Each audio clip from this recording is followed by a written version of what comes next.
Hello बच्चों, उम्मीद है आप फिट फाट होंगे और अपनी क्लास 12 बोर्ड एग्जामिनेशन की जबरदस्त तैयारी कर रहे होंगे।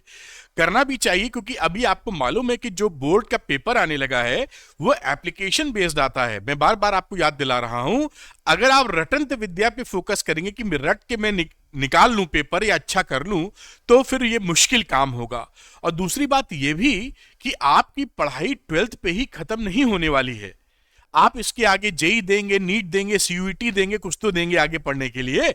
वहां भी आपके कॉन्सेप्ट की टेस्टिंग होने वाली है। तो it is better for you कि कॉन्सेप्ट को बिल्डअप करें और डिटेल्ड वीडियो देखें जिससे आपके कॉन्सेप्ट काफी क्लैरिटी में जाएं, जो बोर्ड्स में भी फ्लाइंग कलर में आप पास हो जाएं और साथ में जो कॉम्पिटिटिव एग्जामिनेशंस आगे होने वाले हैं वहां भी आप फ्लाइंग कलर्स में आगे बढ़ें। इसीलिए आपको मदद करने के लिए सीरीज चालू कर रखी है डिटेल्ड वीडियो की। हम लोग पहुंचे हैं चैप्टर नंबर 11 पर, dual nature of radiation and matter. इसकी आज चर्चा करेंगे। इसको मैंने दो पार्ट में डिवाइड किया है। पहला पार्ट में ज्यादा मटेरियल है और दूसरा पार्ट में थोड़ा कम मटेरियल है, उसकी भी बात हम लोग कर लेंगे। तो अगर आप ये चाहते हैं कि आपको आसान भाषा में फिजिक्स समझ में आए, वीडियो लेक्चर देखने के बाद न्यूमेरिकल्स बनने लगे, तो झट से अरविंद एकेडमी चैनल को सब्सक्राइब कर लीजिए फॉर टॉप क्वालिटी कंटेंट। इसके पहले के चैप्टर्स के वीडियोस का लिंक मैं डिस्क्रिप्शन में लगा रहा हूं, आप क्लिक करके देख सकते हैं। जब भी आप सीक्वेंस में देखते हैं वीडियोस को फिजिक्स में, आपकी क्लैरिटी और ज्यादा अच्छी हो जाती है। तो मैं आपको यही रिकमेंड करूंगा कि सीक्वेंस में वीडियो को देखिए और मजा लीजिए। चलिए बात को स्टार्ट कर लेते हैं। Chapter number 11, dual nature of radiation and matter. और ये पार्ट 1 है। देखिए इसमें काफी कुछ मटेरियल है, पार्ट 2 में थोड़ा कम मटेरियल है। ऐसा क्यों है, इसका रीजन बताता हूं। क्योंकि डुअल नेचर की बात की गई है तो पहला पार्ट इस पे फोकस करता है कि वेव नेचर के पास पार्टिकल नेचर भी होता है। जैसे लाइट को हम वेव अगर पकड़ के चल रहे हैं तो उस समय उसका एक पार्टिकल नेचर भी होता है। और सेकंड वाला पार्ट फोकस करता है कि जो पार्टिकल है उसके पास वेव नेचर भी होता है। इसी को बोलते हैं डुअल नेचर।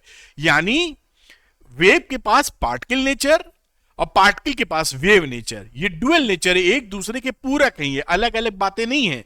पहले ये समझा जाता था कि वेव एक अलग चीज है और पार्टिकल नेचर एक अलग चीज है, लेकिन जब ये चीजें इन्वेंट हुई तो समझ में आ गया कि एक सिक्के के दो पहलू हैं। एक तरफ से देखेंगे तो वेव नेचर दिखेगा, दूसरी तरफ से देखेंगे तो आपको पार्टिकल नेचर दिखेगा। तो पहला वाला पार्ट पूरी तरह फोकस करता है इस बात पे कि वेव के पास पार्टिकल नेचर होता है, इसलिए इसमें ज्यादा मटेरियल है। और सेकंड वाले पार्ट में पार्टिकल के पास वेव नेचर है। आप समझ गए होंगे क्या क्या पढ़ेंगे हम लोग, काफी कुछ पढ़ेंगे, फटाफट बता देता हूं। फ्री इलेक्ट्रॉन्स, इलेक्ट्रॉन एमिशन, सारी कुछ चीज डिटेल में। Photo electric effect, hertz observation, Helmholtz and Leonard observations, experimental study of photoelectric effect of intensity of light on photocurrent, effect of potential and photocurrent, effect of frequency of incident radiation on stopping potential, laws photo electric emission, failure of classical wave theory, क्यों wave theory जो थी इस event को, photo electric effect को explain नहीं कर पाई। उसके बाद आइंस्टाइन साहब की थ्योरी आई फोटो इलेक्ट्रिक इफेक्ट की, particle nature of light, properties of photons, determination of Planck's constant and work functions. यानी सारी चीज इन डिटेल, बहुत ही प्यार से कम टाइम में। कुछ बच्चे कहते हैं सर जो आप पढ़ा रहे हैं इसका जो पीडीएफ है वो पीडीएफ भी उनको मिल जाए तो पढ़ाई आसान हो जाएगी। तो कोई समस्या की बात नहीं है, आप अरविंद एकेडमी टेलीग्राम चैनल को ज्वाइन कर सकते हैं। यहां पर आपको पीडीएफ अपलोड कर देता हूं मैं, आपको मिल जाएगी, लिंक डिस्क्रिप्शन में दिया है, कोई बड़ी बात नहीं, क्लिक कीजिए और ज्वाइन कर लीजिए। कुछ बच्चे मुझसे पढ़ना चाहते हैं तो उनके लिए अरविंद एकेडमी ऐप है। शाम को लाइव क्लासेस होती हैं जहां पर आप अपने डाउट्स को पूछ सकते हैं कि सर ये जो डेरिवेशन आप बता रहे हैं इसमें ऐसा क्यों कर रहे हैं, न्यूमेरिकल में ऐसा ही क्यों किया है, इस कॉन्सेप्ट में ये मतलब तो नहीं इसका। ये सारी बातें मैं आपको बड़े प्यार से आसानी से समझा देता हूं और आपका काफी स्ट्रॉन्ग कॉन्सेप्चुअल बिल्डअप हो जाता है। इसी बात को देखते हुए यहां पर द्रोणा बैच आपके लिए है, द्रोणा फिजिक्स और द्रोणा मैथमेटिक्स। द्रोणा बैच की खूबी क्या है कि आपको सारे कॉन्सेप्ट अच्छे से पढ़ाने के बाद, सारे डेरिवेशन कराने के बाद, सारे न्यूमेरिकल्स बहुत सारे कराने के बाद दो स्पेशल डेडिकेटेड वीडियो लेक्चर्स होते हैं। एक लेक्चर होता है एनसीईआरटी कॉर्नर के नाम पर, जहां एनसीईआरटी के सवाल मैं लगवाता हूं आपसे, जिससे सारी क्लैरिटी बने। दूसरा लेक्चर डेडिकेटेड होता है पीवाईक्यूज कॉर्नर के नाम पर, जहां प्रीवियस ईयर क्वेश्चंस हम लोग सॉल्व करते हैं। यानी जब तक आप चैप्टर को फिनिश कर रहे होते हैं, आपको सारे कॉन्सेप्ट क्लियर, सारे डेरिवेशन आ गए, न्यूमेरिकल्स करने आ गए, उसके बाद एनसीईआरटी के सवाल करने आ गए, प्रीवियस ईयर क्वेश्चन पेपर करने आ गए। और देखिए, इतना अगर हो जाएगा तो कॉन्फिडेंस बिल्डअप हो जाएगा। तो जो बच्चे द्रोणा बैच में शामिल होना चाहते हैं, इनरोल होना चाहते हैं, वो अरविंद एकेडमी ऐप को डाउनलोड कर लें। उसका लिंक दिया है आपका डिस्क्रिप्शन में। अरविंद एकेडमी ऐप को डाउनलोड करके स्टोर सेक्शन में जाकर इसमें इनरोल हो सकते हैं और मेरे साथ शानदार पढ़ाई कर सकते हैं। चलिए आज की बात करेंगे जिस वजह से ये वीडियो बन रहा है, यानी आज के टॉपिक की। और वो टॉपिक शुरू हो जाता है किससे? Free electron in metals and electron emission. पहले बात करते हैं फ्री इलेक्ट्रॉन की। देखिए, जो मेटल होता है, अगर मैं एक बना दूं कि मान लीजिए मेटल है, इस मेटल में ये मेटल मैं लिख भी देता हूं जैसे आपको दिमाग में रहे। अब इसमें कई सारे फ्री इलेक्ट्रॉन होते हैं। तो फ्री इलेक्ट्रॉन आप जानते हैं उसी मेटल के अंदर घूम रहे होते हैं। अब जैसे ही वो बाहर निकलने की कोशिश करते हैं, जैसे ही वो बाहर कूदने की कोशिश करेंगे, तो यहां से एक इलेक्ट्रॉन चला गया, तो इस पे प्लस चार्ज आ गया, इस पे माइनस चार्ज आ गया। इस वजह से ये मेटल इसको अपनी तरफ अट्रैक्ट कर लेता है, पुल कर लेता है, अट्रैक्ट कर लेता है या पुल कर लेता है, और इसकी वजह से इलेक्ट्रॉन वापस खपाक से, झपाक से मेटल के अंदर आ जाता है। यानी कोई भी इलेक्ट्रॉन मेटल को अपने आप ही छोड़ के नहीं जा सकता, क्योंकि जैसे ही इलेक्ट्रॉन कूदेगा उस पे नेगेटिव चार्ज, और इलेक्ट्रॉन निकला है इसलिए मेटल पे पॉजिटिव चार्ज, पॉजिटिव नेगेटिव में अट्रैक्शन, इस पुल की वजह से इलेक्ट्रॉन को वापस खींच लेगा मेटल, और इलेक्ट्रॉन बाहर कूद के नहीं जा पाएगा। अगर आप ये चाहते हैं कि इलेक्ट्रॉन निकल ले वहां से, मतलब ये वापस इसमें ना जाए, बाहर चला जाए, तो उसके लिए आपको सफिशिएंट एनर्जी देनी होगी जिससे इस अट्रैक्टिव पुल को वो ओवरकम कर सके। मतलब आप किसी भी विधि से, किसी भी मेथड से उसको एनर्जी प्रोवाइड कर दीजिए कि जब वो कूद के बाहर गया है उसके पास उतनी एनर्जी हो कि जो मेटल उसको खींच रहा है उसको भी ना खींचे और निकल ले आगे, तो आपका काम बन जाएगा। और इसकी ये जो डिफरेंट टाइप्स ऑफ एनर्जी देने के प्रोसीजर्स हैं, ये 4 मेथड्स हम लोग के कोर्स में है, चारों मेथड हम लोग देखेंगे।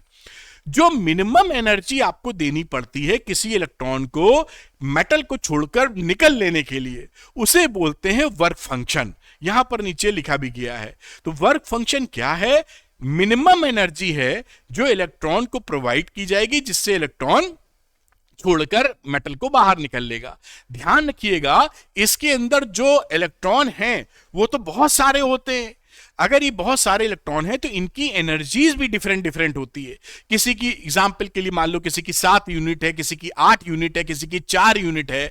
तो हम जब बात करते हैं मिनिमम एनर्जी की, मान लीजिए टॉप मोस्ट इलेक्ट्रॉन है जिसकी एनर्जी 9 है, समझाने के लिए बता रहे हैं, किसी की एनर्जी मान लीजिए 7 है, और हमें 10 एनर्जी देनी है जिससे लिबरेट हो जाए, मतलब ये छोड़ के मेटल को निकल ले। तो इसको हमें देनी पड़ेगी जो टॉप मोस्ट एनर्जी वाला है, केवल एक एनर्जी +1 कर देंगे बराबर 10 हो जाएगा और छोड़ के निकल लेगा। इसी 1 को हम वर्क फंक्शन बोल रहे हैं। इसको दोगे तो कितनी देनी पड़ेगी? 3, तब ये 10 बनेगा। इस 3 को नहीं ले रहे हैं, मिनिमम एनर्जी। बात समझ पा रहे हैं ना? सारे इलेक्ट्रॉन्स जो मेटल में हैं सब अलग अलग एनर्जी कैरी करते हैं। तो उनमें से कुछ होंगे जो टॉप मोस्ट एनर्जी कैरी कर रहे होंगे, जैसे 9 यूनिट्स वाला है, तो उसको लिबरेट होने के लिए 10 एनर्जी अगर चाहिए तो एक पैकेट और पकड़ा दिया आपने, कहा चलो निकलो, और वो निकल लिया। यही जो एक पैकेट पकड़ा रहे हैं एनर्जी का, यही आपका वर्क फंक्शन है। अब वर्क फंक्शन को W0 या φ0 से रिप्रेजेंट करते हैं। आगे हमने लिखा भी है, या इसको φ0 से रिप्रेजेंट करते हैं, that is the work function. ये समझ में आना बहुत जरूरी है। ठीक, ये यहां पर ये बातें लिखी थी, आप इसको पढ़ भी सकते हैं। Minimum energy required for the electron to come out from the metal. Metal को छोड़ के निकल ले। आगे की बात करते हैं। देखिए इसी बात को एक्स्ट्रा फोकस किया है जिससे आप एग्जामिनेशन में अच्छे शब्दों का प्रयोग करके लिख भी पाए। समझा तो मैं दूंगा ही 100%। तो the minimum amount of energy required by an electron to just escape from the metal surface is called work function of the metal. समझ चुके हैं आप।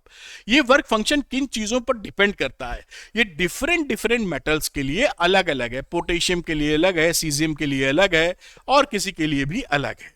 ठीक, साथ में उसकी जो सरफेस की कंडीशंस हैं वो अलग है। मान लीजिए किसी तरह की कोटिंग कर दी आपने, तो वहां पर वर्क फंक्शन बदल जाएगा।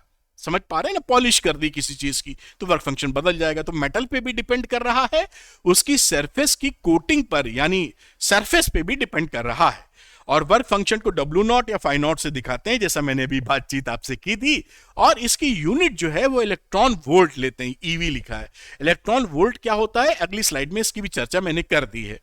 तो इलेक्ट्रॉन वोल्ट में नॉर्मली जो न्यूक्लियर फिजिक्स है वहां पर आप देखें, एटॉमिक और न्यूक्लियर फिजिक्स में इलेक्ट्रॉन वोल्ट के रूप में ही एनर्जी को रिप्रेजेंट करते हैं। तो इलेक्ट्रॉन वोल्ट यूनिट की एनर्जी है।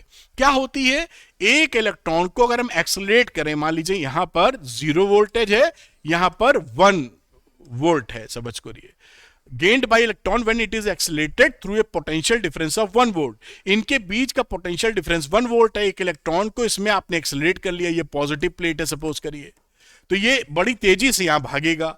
जब ये यहां पहुंचेगा, इस समय जो इसकी एनर्जी होगी उसे हम बोलेंगे 1 इलेक्ट्रॉन वोल्ट। बस इतना ही है। यानी अगर किसी इलेक्ट्रॉन को आप पोटेंशियल डिफरेंस 1 वोल्ट रख के एक्सेलरेट करें तो वो जितनी एनर्जी गेन करेगा उस एनर्जी को बोलते हैं 1 इलेक्ट्रॉन वोल्ट। और 1 इलेक्ट्रॉन वोल्ट की वैल्यू क्या होती है, 1 इलेक्ट्रॉन वोल्ट की वैल्यू होती है 1.602 इंटू 10⁻⁻19 जूल। ये आपको पता होना चाहिए, हर जगह इस्तेमाल होता रहेगा। तो 1 electron volt is equal to 1.602 into 10⁻⁻19 joule. और मैंने बात आपको बताई कि एटॉमिक और न्यूक्लियर फिजिक्स के अंदर आपको इलेक्ट्रॉन वोल्ट में ही यूनिट को, एनर्जी की यूनिट को रिप्रेजेंट किया जाता है। चलिए आगे की बात समझते हैं हम लोग। इलेक्ट्रॉन एमिशन, जैसे हम लोगों ने बात की थी ना शुरू में कि भाई इलेक्ट्रॉन अपने आप मेटल को नहीं छोड़ सकता, क्योंकि वो पॉजिटिव बन जाता है मेटल और खुद निगेटिव एक पुल आता है उसको खींच के अंदर कर लेता है। लेकिन आप एनर्जी अगर दे दें किसी प्रकार से तो निकल लेगा बाहर। मिनिमम एनर्जी जिसे वर्क फंक्शन बोल रहे हैं, ये एनर्जीज हम किन किन तरीकों से दे सकते हैं, तो 4 मेथड्स यहां लिखे हुए हैं जिससे आप एनर्जी इलेक्ट्रॉन को प्रोवाइड करेंगे और इलेक्ट्रॉन उस मेटल को छोड़ के निकल लेगा।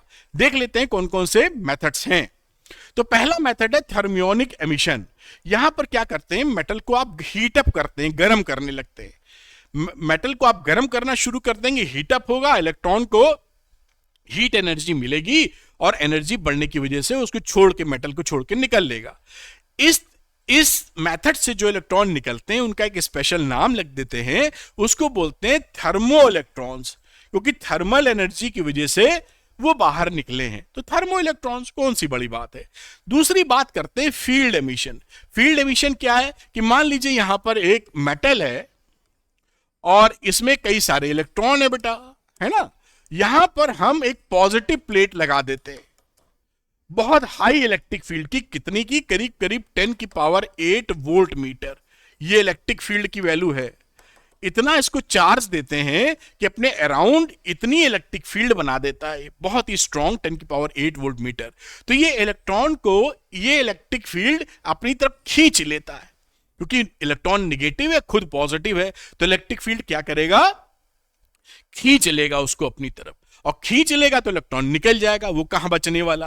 तो ये भी एक मेथड होता है कि स्ट्रॉन्ग इलेक्ट्रिक फील्ड की वजह से आप इलेक्ट्रॉन को एमिट करा दीजिए मेटल से बाहर। बड़ी अच्छी बात है, थोड़ा रिस्की अफेयर होता है क्योंकि जबरदस्ती आप उसको खींच रहे हैं बहुत ही तगड़े तरीके से, है ना।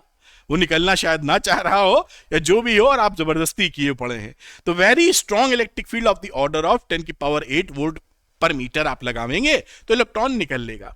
तीसरा तरीका देखते हैं, फोटो इलेक्ट्रिक इफेक्ट। अब यहां पर कुछ मेटल लेते हैं हम लोग, सपोज करिए ये मेटल लिया, मेटल की एक सरफेस है, यहां पर हम लोग अल्ट्रा वायलेट रेज डाल देते हैं, यूवी रेज या रेडिएशंस कह लीजिए, यूवी या रेडिएशंस।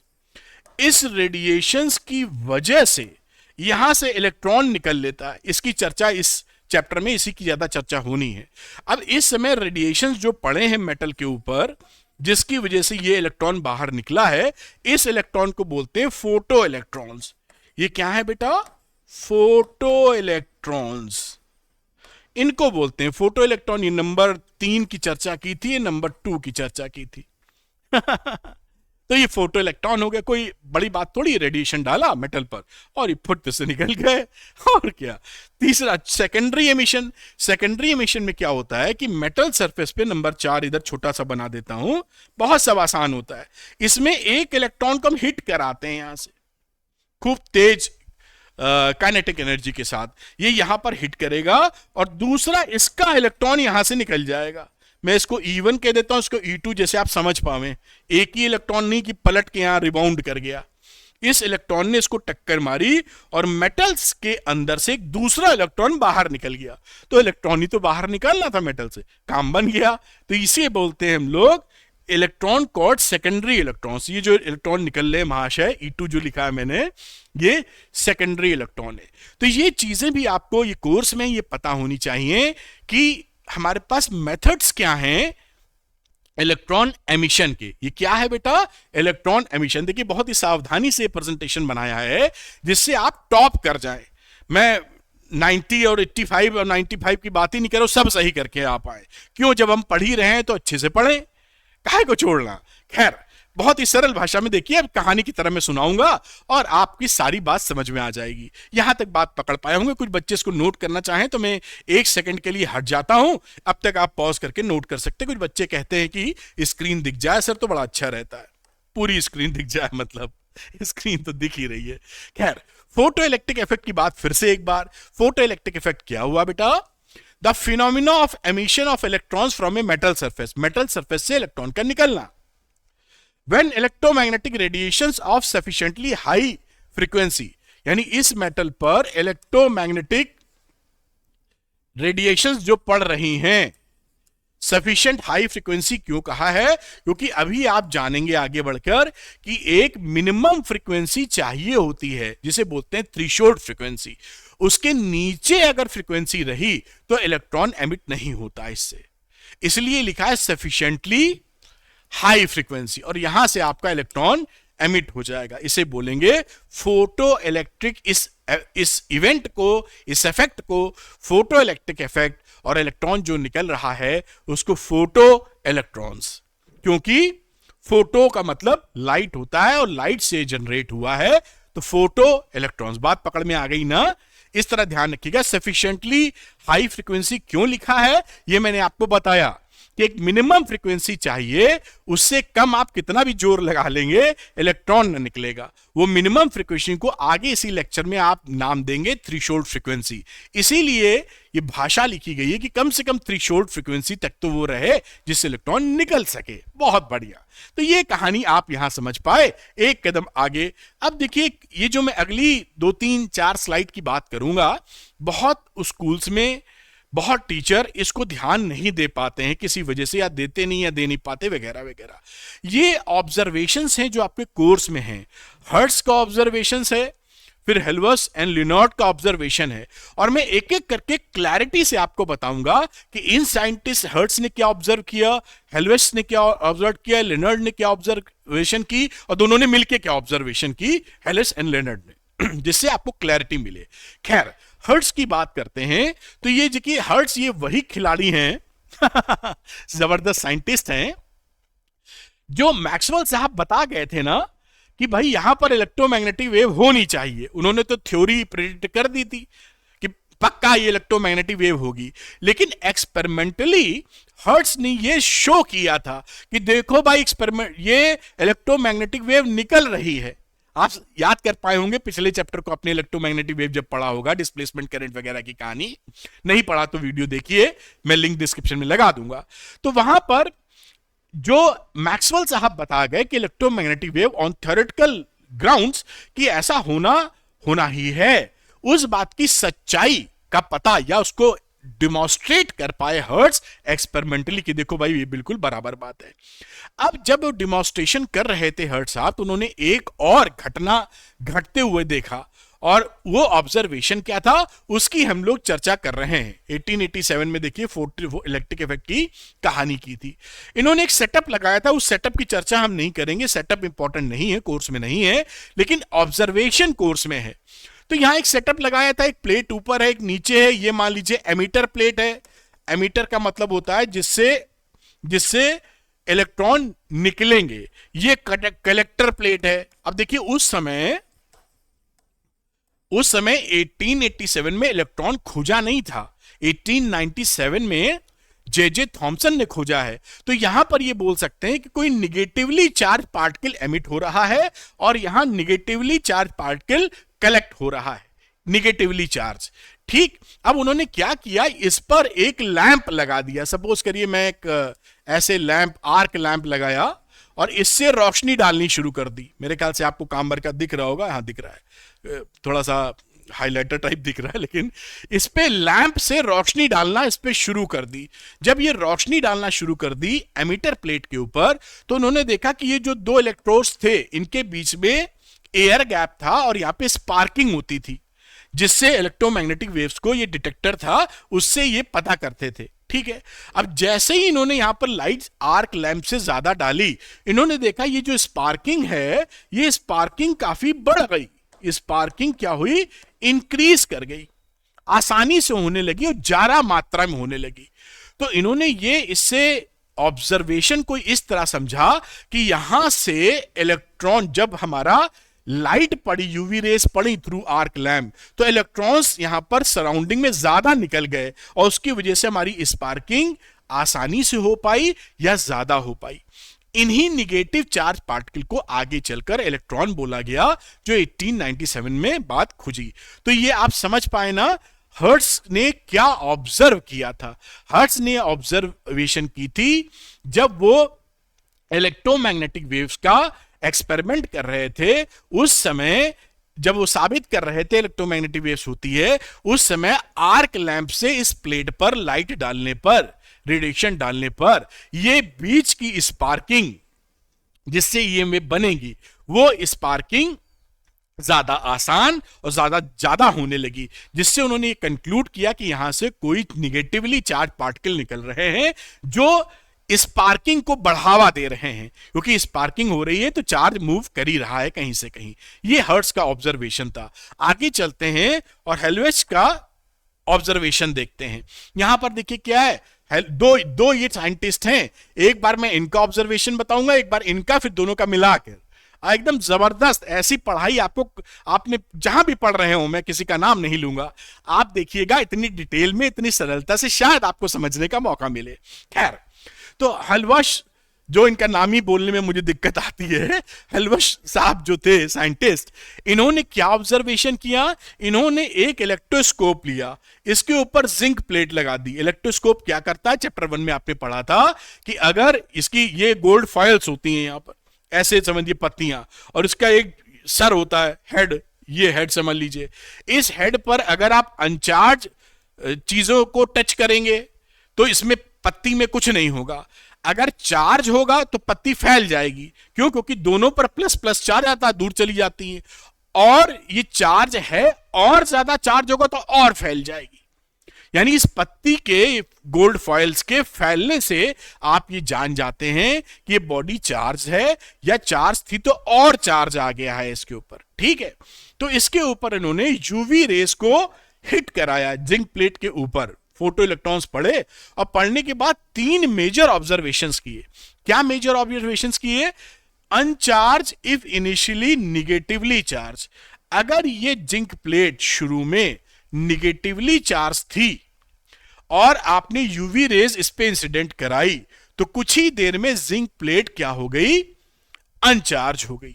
अगर कोई चीज निगेटिवली चार्ज है और इसके बाद अगले स्टेप में अनचार्ज हो गई, इसका मतलब है इससे इलेक्ट्रॉन निकले होंगे, कम से कम निगेटिव पार्टिकल निकले होंगे, इतना कह सकते, तभी निगेटिविटी खत्म हुई और ये न्यूट्रल हो गई। बात समझ में आई? अब दूसरी चीज उन्होंने क्या की, पॉजिटिवली चार्ज इफ इनिशियली अनचार्ज, शुरू में अगर अनचार्ज थी तो उसके बाद उन्होंने देखा कि ये पॉजिटिवली चार्ज हो गई प्लेट, तो ये पॉजिटिवली चार्ज क्या हो, ये भी दिखा रहा है कि निगेटिव पार्टिकल इसमें से निकला होगा। ये मैं डबल लाइन बनाता हूं, नहीं कुछ और ना समझ जाओ भाई, निगेटिव निकला होगा तभी तो पॉजिटिवली चार्ज हुआ। तीसरी बात इन्होंने देखी कि अगर ये पॉजिटिवली चार्ज थी, शुरू में पॉजिटिव चार्ज था शुरू में, तो इसके बाद आपका और ज्यादा पॉजिटिव चार्ज हो गया, यानी फिर भी दिखा कि निगेटिव चार्ज इसके अंदर निकला।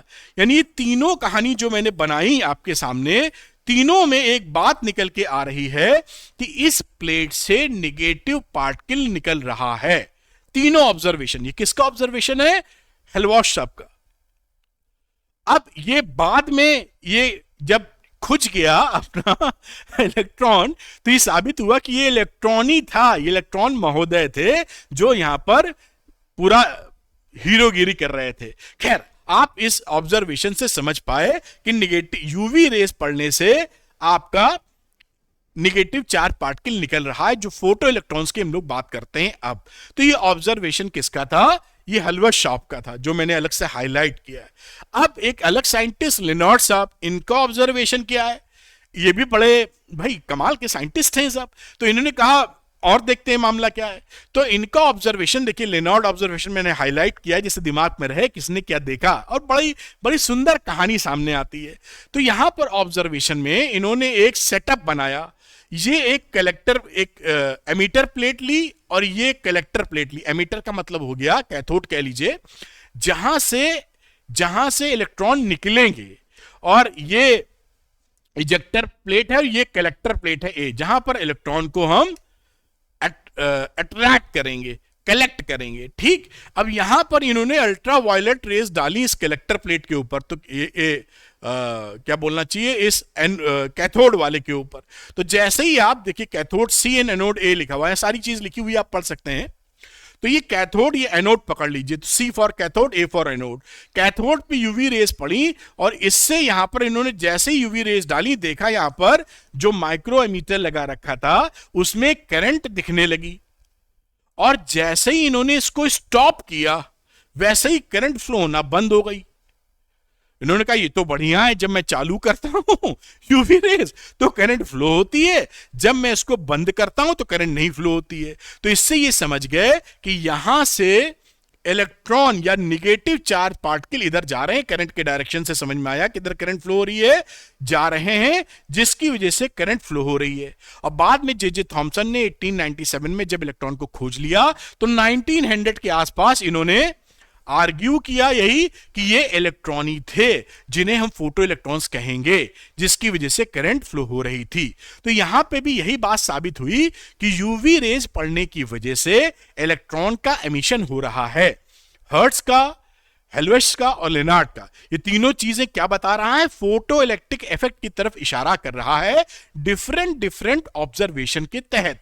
बात पकड़ में आ रहा है ना कि यूवी रेस पड़ी और फोटो इलेक्ट्रॉन निकला, कहानी यही है। खैर, आप ये डिस्कवरी इलेक्ट्रॉन वगैरह की आप समझ गए होंगे, पूरी चीज लिखी, पढ़ के आप उम्दा प्रदर्शन कर सकते हैं। अब ये जो दोनों साइंटिस्ट थे, हेल्महोल्ट्ज और लेनार्ड, इन्होंने दोनों ने मिलके एक खास चीज देखी, और वो खास चीज क्या थी बेटा, वो खास चीज थी कि इलेक्ट्रॉन का जो निकलना है किसी मेटल से, उसके लिए मिनिमम फ्रीक्वेंसी की रिक्वायरमेंट है। अगर उतने से कम फ्रीक्वेंसी की रेडिएशंस आपने डाले तो यहां से इलेक्ट्रॉन निकलेगा नहीं, आप जो भी करना कर लीजिए उसके साथ। इस मिनिमम फ्रीक्वेंसी को जिस पर आप इलेक्ट्रॉन निकाल सकते हैं, एमिट करा सकते हैं मेटल सरफेस से, उसको बोला गया थ्रेशोल्ड फ्रीक्वेंसी। तो यहां पर देखिए इसको लिखा भी है, Helmholtz and Lennard also observed that when the frequency of the incident light was less than A certain minimum value called the threshold frequency, no photoelectrons were emitted at all। आप समझ गए? तो एक मिनिमम फ्रीक्वेंसी की requirement आपको पड़ेगी, जिसे threshold frequency आप कह रहे हैं, जिससे कम फ्रीक्वेंसी का रेडिएशन अगर आप डालेंगे मेटल पर तो इलेक्ट्रॉन निकलेगा नहीं, आप जो करना है कर लो। खैर, यही अब इस फिनोमिना की बात करें तो the phenomena of emission of electrons from a metal surface, metal surface से इलेक्ट्रॉन निकलने का phenomena, when electromagnetic radiations of sufficiently high frequency are incident on it is called photo electric effect. The photo, ये मैंने बात बताई थी, the photo light generated electrons are called photo electrons. ये आपका हो गया। पूछे कि फोटो इलेक्ट्रिक इफेक्ट क्या होता है, तो आप लिख दीजिएगा यही 3 लाइन 4 लाइन जो भी लाइनें दिख रही 3.5 लाइन, ये आप लिख दीजिएगा। कमाल हो जाएगा। समझ तो आप रही हैं कितने। देखिए साइंटिस्ट, ये जो डेवलपमेंट होते हैं कई साल लग जाते हैं, 100 साल 200 साल कहो लग जाए, और हम लोग झट से पढ़ लेते हैं, कितना मजा आता है। लेकिन इनकी स्टोरी अगर समझ के पढ़े, भाई इन्होंने ये देखा, इन्होंने ये देखा, इन्होंने ये देखा, ये बातें कहीं, तो आपको फिल्म देखने जैसा लगता है कि यार we are watching a film, कि ये हीरो आया हीरोइन के पास और प्रेम लव स्टोरी बढ़ी, फिर विलन आया हीरोइन को उठा ले गया और ऐसा ऐसा अंत में सब बढ़िया बढ़िया हो गया, या कुछ और गुंजाइश रह गई। बिल्कुल वही है। खैर बातों को आगे लेके चलेंगे। अब यहां पर जो डिफरेंट थ्रेशोल्ड फ्रीक्वेंसी होती है, या बोलना चाहिए फ्रीक्वेंसीज रेडिएशंस की, वो डिफरेंट डिफरेंट होती है मेटल्स के लिए। जैसे एल्कलाई मेटल्स जैसे लिथियम, सोडियम, पोटेशियम, सीजियम, इन सब के लिए आपकी विजिबल लाइट पर ही ये रिस्पॉन्ड कर जाते हैं। There emit electrons even with visible light. Visible light आप जानते हैं नैरो स्पेक्ट्रम है, 4000 एंगस्ट्रॉम से लेकर 7-7.5 एंगस्ट्रॉम तक, और उस पर निकल लेते हैं। लेकिन जो मेटल्स लाइट जिंक है या बाकी एल्युमिनियम वगैरह, वो रिस्पॉन्ड करते हैं यूवी लाइट पर सबकी, क्योंकि आप देख रहे हैं ना थ्रेशोल्ड फ्रीक्वेंसी अलग अलग है मेटल्स की। तो अगर आपका एल्युमिनियम है या जिंक है, इनके लिए यूवी लाइट लगेगी, और जो एक्सरेज होती हैं वो एमिट कर देती हैं हैवी मेटल से। तो इससे क्या समझ में आ रहा है? इससे ये समझ में आ रहा है कि डिफरेंट डिफरेंट मेटल्स के लिए थ्रेशोल्ड फ्रीक्वेंसीज डिफरेंट होती है। तो अलग अलग लाइटें आप यूज कर लेंगे डिफरेंट फ्रीक्वेंसीज की, और उस तरह से बात बन जाएगी। बढ़िया। अब हमारे पास शुरू होता है असली खेल। ये तो बात हो गई पूरी कि आप माहौल देख पाए, और ये जो माहौल चल रहा है ये किस तरफ लेके हमको जा रहा है। मैं याद दिला दूं, ये चैप्टर का नाम है डुअल नेचर। इस पार्ट में हम ये स्टडी करने वाले हैं धीरे धीरे एक्सपेरिमेंट के द्वारा और बाकी चीज से, कि जो वेव नेचर ऑफ लाइट है इसके पास पार्टिकल नेचर भी होता है। ये साबित करेंगे अभी हम। फोटो इलेक्ट्रिक इफेक्ट ये उसका एग्जाम्पल है। फोटो इलेक्ट्रिक इफेक्ट को हम लोग वेव नेचर से एक्सप्लेन नहीं कर सकते हैं। आइंस्टाइन साहब ने ऐसा किया था 1905 में, उनको नोबेल प्राइज भी मिला 1921 में इसी वजह से। तो आप समझ पा रहे होंगे ना क्या बताने की कोशिश कर रहे हैं, कि वेव नेचर के पास लाइट एक वेव है जिससे इंटरफ्रेंस डिफ्रैक्शन दिखाया था हम लोगों ने, उसके पास पार्टिकल नेचर भी है। पहला पार्ट ये साबित करेगा, और सेकंड पार्ट इस वीडियो का जो नेक्स्ट टाइम पर आएगा वो साबित करेगा कि पार्टिकल नेचर होने के होता है उसमें वेव नेचर भी होता है। इस बात को ध्यान रखिएगा, तभी आपको मजा आएगा। खैर अब हम लोग experimental study of photo electric effect जानने वाले हैं। एक एक्सपेरिमेंटल सेटअप करेंगे फोटो इलेक्ट्रिक इफेक्ट को और डिटेल में जानने के लिए। तो डिटेल में जानेंगे कैसे भी नेक्स्ट स्टेप आएगा, पहले हम लोग इसको सेटअप जमा लेते हैं। तो सेटअप जमाने में एक क्वार्ट्ज हम लोगों ने ट्यूब ले ली, एक ग्लास ट्यूब ले ली, उसके अंदर वैक्यूम क्रिएट कर दिया, और यहां पर एक सील बंद क्वार्ट्ज विंडो रखी। सील बंद का मतलब है केवल लाइट आ सकती है अंदर, बाकी ये पैक्ड है, लाइट की एंट्री है। जैसे ग्लास होता है लाइट चली जाती है अंदर, लेकिन हवा थोड़ी आती जाती है, उस तरह से। और एक फोटो सेंसिटिव प्लेट रखी जो हमारा कैथोड का काम करेगी, या एमिटर प्लेट होगी जहां से इलेक्ट्रॉन एमिट होंगे। एक हमने यहां पर कलेक्टर प्लेट रखी जिसे एनोड बोल रहे हैं, जहां पर इलेक्ट्रॉन इकट्ठा किए जाएंगे या कलेक्ट किए जाएंगे। अब इन दोनों प्लेट्स को हाई टेंशन बैटरी से लगा देते हैं। साथ में वोल्टेज नापने के लिए V, इन दोनों प्लेट के बीच में कितना वोल्टेज है V, और करंट नापने के लिए माइक्रो एमीटर लगा देते हैं, जिससे हम करंट इसमें फ्लो हो तो हम ये जान सके कि करंट इसमें फ्लो हुई है। इन दोनों प्लेटों को हाई टेंशन बैटरी से लगाते हैं। जो कैथोड वाली प्लेट है उसका हिस्सा इन दोनों के मिड में लगा देते हैं।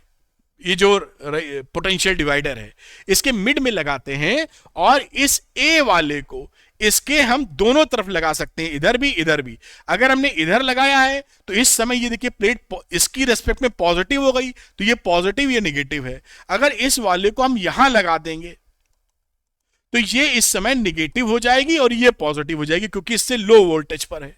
तो इससे हम इसको इस कलेक्टर वाली प्लेट को पॉजिटिव पोटेंशियल भी दे सकते हैं विथ रेस्पेक्ट टू कैथोड, और निगेटिव पोटेंशियल भी दे सकते हैं विथ रिस्पेक्ट टू कैथोड।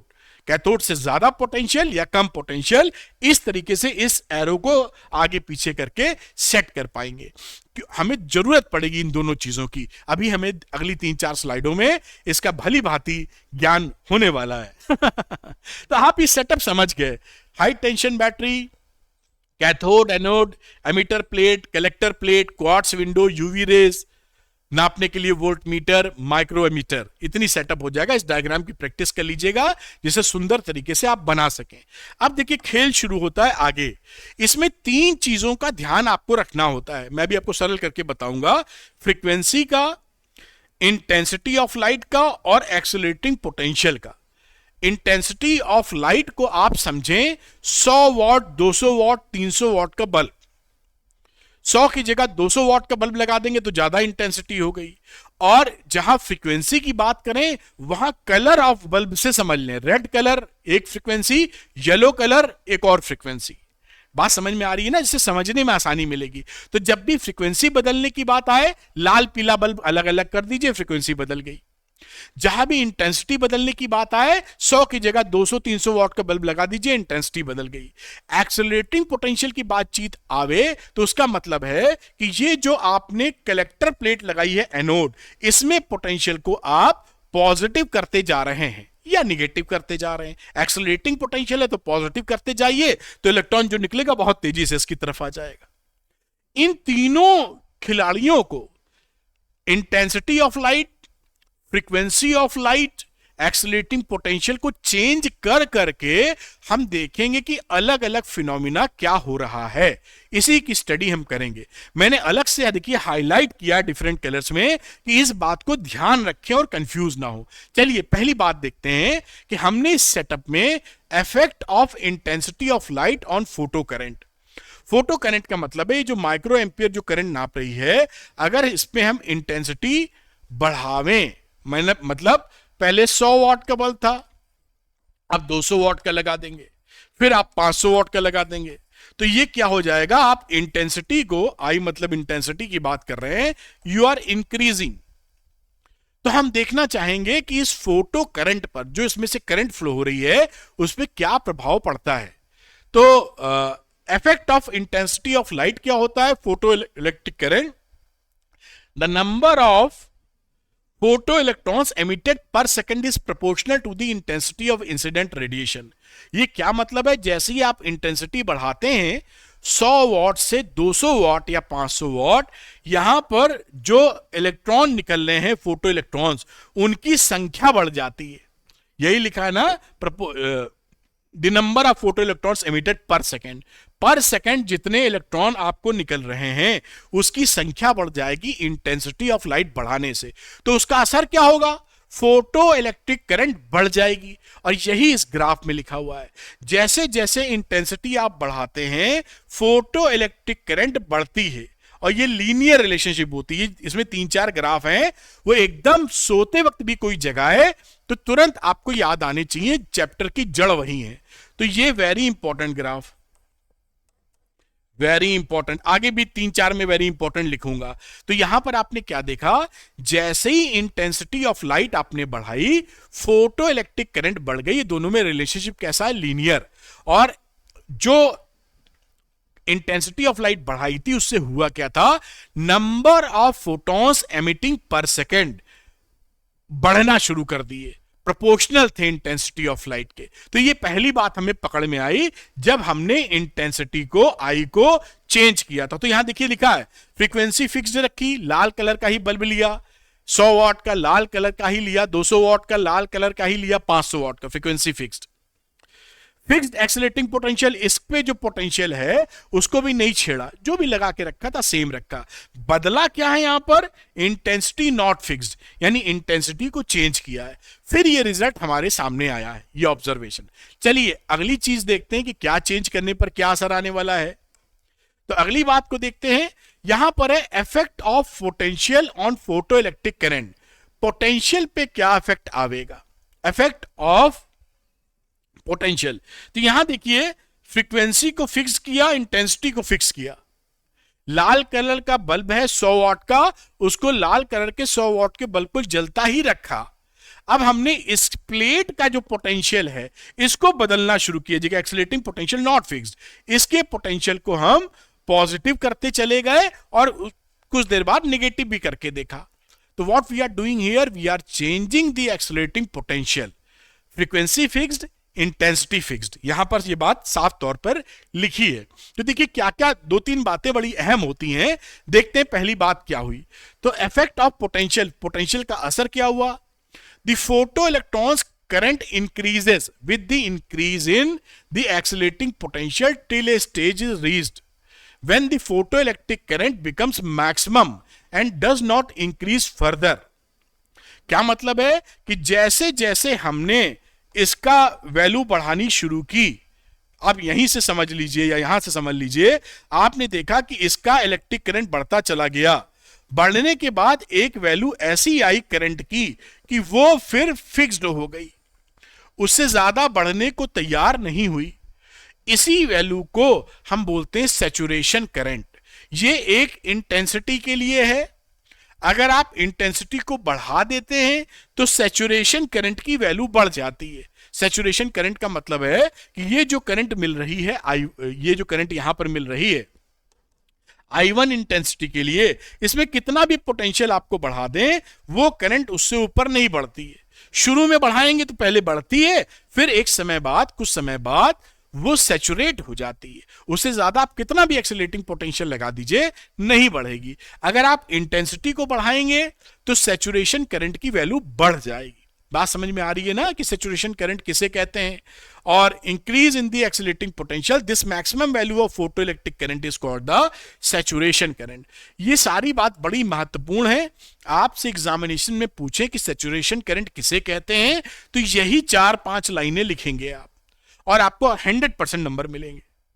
बात समझ में आ रहा है ना कि जो सेटअप बनाया था उसमें हमने फ्रीक्वेंसी और इंटेंसिटी को नहीं बदला है। हमने एक लाल कलर का 100 वाट का बल्ब लगाया लेकिन पोटेंशियल बदला है। तो हमने क्या देखा, धीरे धीरे फोटो इलेक्ट्रिक करंट बढ़ी और एक जगह सैचुरेट हो गई। अब उसके बाद दूसरा बल्ब लगा दिया लाल कलर का 200 वाट का, देखा इसमें क्या हो रहा है। तो इसमें भी हमने देखा कि सैचुरेशन करंट आ रही है, लेकिन पहले जितनी करंट थी, सपोज करिए 1 एम्पियर की थी, तो अब पता लगा 1.5 एम्पियर सैचुरेशन करंट हो गई, बढ़ गई।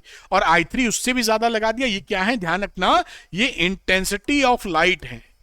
इंटेंसिटी, कई बच्चे इसको करंट समझ लेते हैं, ये इंटेंसिटी ऑफ लाइट है I1, I2, I3। जितनी इंटेंसिटी बढ़ाओगे उतनी सैचुरेशन करंट मिल जाएगी। और एक कमाल की बात आप इसमें देखेंगे, जो यहां पर आप देख रहे हैं वो नेक्स्ट स्लाइड में मैंने बताई है, उसको भी देख लेते हैं। अब अच्छा, ऐसा होता क्यों है? ऐसा होता इसलिए है कि मान लीजिए यहां से इलेक्ट्रॉन निकल रहे थे 100 और आपने प्लस पोटेंशियल किया तो 100 में से पहले पहुंच रहे थे 25, 75 नहीं पहुंच रहे थे। ज्यादा प्लस कर देंगे तो 100 में जो 25 पहुंच रहे थे उसकी अपेक्षा 50 पहुंचेंगे। अट्रैक्ट कर रहा है ना इलेक्ट्रॉन को, आ जाओ मेरे पास। तो पहले 25, 100 निकले, 25 पहुंचे और 75 नहीं पहुंचे। अब ज्यादा प्लस कर दिया हमने, एक्सीलरेटिंग पोटेंशियल बढ़ा दिया तो 100 में 50 पहुंच गए। हमने और बढ़ा दिया, कि करंट बढ़ रही है ना इलेक्ट्रॉन बढ़ने से, और बढ़ा दिया, पूरे 100 पहुंच गए। 100 निकले और 100 पहुंच गए। अब आप कितना भी एक्सीलरेटिंग पोटेंशियल बढ़ाइए, 100 निकले थे, 100 पहुंच गए, अब 101 कहां से आएगा? नहीं आएगा। तो जितने इलेक्ट्रॉन निकले थे सारे के सारे साहब पहुंच चुके हैं, इसीलिए सैचुरेशन वैल्यू यहां बन रही है। इन बातों को डिटेल में समझिए। बात समझ में आई ना कि 100 इलेक्ट्रॉन अगर निकले और एक्सीलरेटिंग पोटेंशियल आपने ऐसा लगाया कि 100 के 100 को खींच ले, तो बस खत्म, उसके ऊपर तो इलेक्ट्रॉन निकले ही नहीं, तो करंट बढ़ेगी काहे? तो वो सैचुरेशन हो गया उस तरह का। बढ़िया बात है। चलिए एक और अगली इसमें कहानी देखते हैं, जिसमें हम देखेंगे कि इफेक्ट ऑफ पोटेंशियल ही देख रहे हैं, जहां पर अगर हम यहां एनोड पोटेंशियल को घटाने लगते हैं, पॉजिटिव था ना उसको निगेटिव करने लगते हैं, यानी जो इलेक्ट्रॉन निकल रहा है उसको रोकते हैं। भाई प्लस वाले के निगेटिव इलेक्ट्रॉन के सामने निगेटिव पोटेंशियल लगा दोगे तो रिपेल होगा, तो वो नहीं पहुंच पाएगा। और हम ये देखते हैं कि कोई इलेक्ट्रॉन ना पहुंचे, यानी कोई भी फोटो इलेक्ट्रिक करंट ना जनरेट हो, उसके लिए हमारा निगेटिव पोटेंशियल क्या है? उस निगेटिव पोटेंशियल को हम बोलते हैं कट ऑफ पोटेंशियल। ये देखिए, ये स्टॉपिंग पोटेंशियल, यहां पर ये स्टॉपिंग पोटेंशियल है, यानी इस पोटेंशियल को अगर जो एनोड वाली प्लेट है उसको इतना माइनस पोटेंशियल दे देंगे तो कोई भी इलेक्ट्रॉन नहीं पहुंचेगा। और खास बात क्या है, चाहे वो 100 वाट का बल्ब लगाओ या 200 का लगाओ, इंटेंसिटी कुछ भी रखो, या 500 वाट का रखो, सबके लिए स्टॉपिंग पोटेंशियल एक ही आने लगा। यानी इससे क्या समझ में आ रहा है कि जो इलेक्ट्रॉन निकल रहे थे ना, इंटेंसिटी बढ़ाने से उनकी काइनेटिक एनर्जी नहीं बढ़ रही है, क्योंकि बढ़ती तो ज्यादा अपोजिशन लगाना पड़ता। तो इंटेंसिटी 100 वाट की जगह 500 वाट भी लगा दिया तो भी स्टॉपिंग पोटेंशियल उतना ही है। इसका मतलब निकलने वाले इलेक्ट्रॉन के पास ज्यादा काइनेटिक एनर्जी नहीं बढ़ी इंटेंसिटी बढ़ाने पर। तो ये शानदार कंक्लूजन निकलने शुरू हो गए। तो यहां पर देख लेते हैं, जिससे आपको एग्जाम में लिखना भी होगा, समझ तो आप रहे होंगे। तो the value of retarding potential, retarding potential का मतलब वही, एनोड को नेगेटिव पोटेंशियल दे दीजिए, और नेगेटिव इलेक्ट्रॉन है तो रिपल कर देगा, रिटार्ड कर देगा। Retarding potential at which the photo electric current becomes zero is called cut off और स्टॉपिंग पोटेंशियल। कट ऑफ या stopping potential for the given frequency of the incident light. For the given frequency, frequency एक लाल colour का पकड़ा है तो लाल colour का ही पकड़ा है। अब उसमें हमने इंटेंसिटी को चेंज कर दिया, लाल कलर का फिक्स रखा है, देखिए यहाँ पे लिखा भी होगा या पीछे लिखा था, लाल कलर का ही रखा है, उसकी इंटेंसिटी को बदल दिया, 100 वाट, 500 वाट, 1000 वाट। तो उसके बाद भी स्टॉपिंग पोटेंशियल में कोई चेंज नहीं आया। इससे हमने क्या देखा, फॉर ए गिवन फ्रीक्वेंसी लाल कलर की, suppose the stopping potential is independent of the intensity of light. Thus, in turn, implies that the maximum kinetic energy of the photoelectrons is independent of the intensity of incident radiation. बहुत ही काम की चीज, यानी intensity बढ़ाने से photo electrons का kinetic energy नहीं बढ़ता है। ये इस पॉइंट से सिद्ध हो रहा है, प्रूफ हो रहा है, क्योंकि इस रोकने के लिए में ज्यादा ताकत नहीं लगानी पड़ रही है, चाहे वो 100 वाट का बल्ब हो, चाहे 50 वाट का 500 वाट का बल्ब हो, चाहे 1000 वाट का बल्ब हो, सेम स्टॉपिंग पोटेंशियल यानी काइनेटिक एनर्जी में कोई बढ़ोतरी नहीं। ये बहुत बड़ा कंक्लूजन था, इसको ध्यान रखिएगा। अब इसी को केमैक्स कह दिया गया। हाँ भाई, जो फोटो इलेक्ट्रॉन निकला है उसकी कितनी काइनेटिक एनर्जी होगी, हाफ एम वी स्क्वायर। तो हाफ एम वी मैक्स इसलिए कि जो मैक्सिमम पोटेंशियल वाला एनर्जी, मैक्सिमम काइनेटिक एनर्जी वाला इलेक्ट्रॉन था उसको भी रोक दिया है। तो मैक्सिमम काइनेटिक एनर्जी जो है half m v max square, वो किसने रोका है, ई वी नॉट। ये हमारा, ये ई वी नॉट क्या है, ये वी नॉट आपका स्टॉपिंग पोटेंशियल है, और इलेक्ट्रॉन वोल्ट में चल रहा है। तो ये एनर्जी में आप जानते हैं V is equal to W upon Q होता है। तो यहां पर अगर एनर्जी निकालेंगे तो V इंटू क्यू हो जाएगा। यहां इलेक्ट्रॉन की चर्चा कर रही तो E इंटू वी लिख दिया है। तो ई वी नॉट क्या है, स्टॉपिंग पोटेंशियल। तो ये एनर्जी को ई वी नॉट के बराबर हम रखेंगे, इस फॉर्मूले को भी ध्यान रखिएगा। तो ये सेकंड चीज भी हम देख पाए कि जब स्टॉपिंग पोटेंशियल को जब छेड़छाड़ करते हैं तो क्या रिजल्ट हमारे सामने आता है। चलिए अभी एक बात और रह गई है जो फ्रीक्वेंसी की है। मैंने कहा था 3 पैरामीटर है, तीनों को खेलेंगे हम लोग एक एक करके। पहले हम लोग इंटेंसिटी से खेलेंगे, पोटेंशियल से खेलेंगे, खेल लिया। अब हम लोग खेलेंगे फ्रीक्वेंसी ऑफ इंसिडेंट रेडिएशन से। चलिए साहब, अब यहां पर effect of frequency of incident radiation on stopping potential. Frequency बदलकर देखेंगे कि स्टॉपिंग पोटेंशियल पे क्या फर्क पड़ रहा है। तो सबसे पहली बात कि the minimum value of the frequency of the incident radiation below which the photo electric emission stops all together is called threshold frequency. तो थ्रेशोल्ड फ्रीक्वेंसी क्या है कि अगर इंसिडेंट रेडिएशन की फ्रीक्वेंसी इस थ्रेशोल्ड फ्रीक्वेंसी से कम हुई तो वहां से कोई भी फोटो इलेक्ट्रॉन एमिट नहीं होगा। ये आप समझ पा रहे होंगे, फोटो इलेक्ट्रॉन नहीं निकलेगा। मिनिमम आपको थ्रेशोल्ड फ्रीक्वेंसी देनी पड़ेगी, ठीक। अब हम करते क्या हैं कि फ्रीक्वेंसी बदल बदल के देखते हैं कि जो स्टॉपिंग पोटेंशियल था उस पर क्या प्रभाव पड़ता है। तो यहां पर देखिए आपको ग्राफ, ये सारे ग्राफ इंपॉर्टेंट है, देखिए पीछे मैंने वेरी इंपॉर्टेंट नहीं लिखा है, ये सब आपको आने चाहिए, नींद से कोई जगा दे तब भी।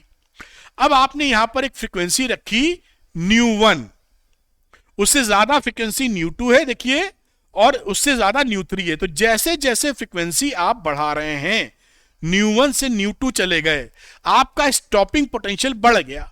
निगेटिव है लेकिन ये ज्यादा निगेटिव लगाना पड़ा। ν3 और ज्यादा फ्रीक्वेंसी है, उसके लिए स्टॉपिंग पोटेंशियल और ज्यादा लगाना पड़ा। यानी क्या हो रहा है, फ्रीक्वेंसी बढ़ाने पर आपको रोकने के लिए और ताकत लगानी पड़ रही है। भाई फोटो इलेक्ट्रॉन निकल रहा था, आपने एक फ्रीक्वेंसी दी, आपने सपोज करिए 5 वोल्ट पर लगाकर, निगेटिव 5 वोल्ट लगा के रोक लिया। अब दूसरा एक फ्रीक्वेंसी और बढ़ा दी, अब इसको 5 वोल्ट पे हम रोक नहीं पा रहे हैं, तो इसको 10 वोल्ट करना पड़ गया। भाई ये निकला कस के, अब नहीं रुका तो 10 वोल्ट करेंगे तब रुका, और फ्रीक्वेंसी बढ़ाई तो 20 वोल्ट रुकना पड़ा। इससे क्या मतलब है कि फ्रीक्वेंसी बढ़ाने से इसकी काइनेटिक एनर्जी बढ़ रही है, क्योंकि 5 वोल्ट पे नहीं रुक रहा, फ्रीक्वेंसी बढ़ाई तो ये इतनी काइनेटिक एनर्जी की पहुंच गया। हम चाहते हैं रोकना, तो हमें 5 वोल्ट की जगह निगेटिव का 10 वोल्ट लगाना पड़ गया। तो इसका मीनिंग क्या हुआ, इसका मीनिंग ये हुआ कि जो फ्रीक्वेंसी है वो kinetic energy of photo electrons को बढ़ा रही है। यही बात यहां पर मेंशन की गई है। The value of stopping potential increases with the frequency of incident radiation. जैसे जैसे इंसिडेंट रेडिएशन बढ़ेंगे, स्टॉपिंग पोटेंशियल की वैल्यू बढ़ जाती है। और इससे क्या साबित होता है, देखिए ये बातें वही लिखी जो मैंने समझाई। This implies that greater the frequency of the incident radiation, greater is the maximum kinetic energy. Greater is the maximum kinetic energy of the photoelectrons, and hence greater is the retarding potential required to stop such electrons completely. बात समझ में आ गई होगी ना। एक बहुत तेज आ रहा था, नहीं टकरा जा रहा, आ जा रहा है इस पे, हम चाहते हैं ना और ताकत बढ़ाई, और ताकत बढ़ाने का मतलब स्टॉपिंग पोटेंशियल बढ़ाना, क्योंकि काइनेटिक एनर्जी बढ़ी इसलिए स्टॉपिंग पोटेंशियल बढ़ाना पड़ गया। तो ये समझ में आया कि इंटेंसिटी बढ़ाने पर kinetic energy of photo electron नहीं बढ़ती, लेकिन फ्रीक्वेंसी बढ़ाने पर हमारी kinetic energy of photo electrons बढ़ जाती है ना। ये मुद्दे की बात ये। अब आगे की चर्चा करते हैं इसी बात को समझते हुए और गहराई से एक पॉइंट बड़ा शानदार और लेते हैं कि effect of frequency incident radiation की बात कर रहे हैं स्टॉपिंग पोटेंशियल पर।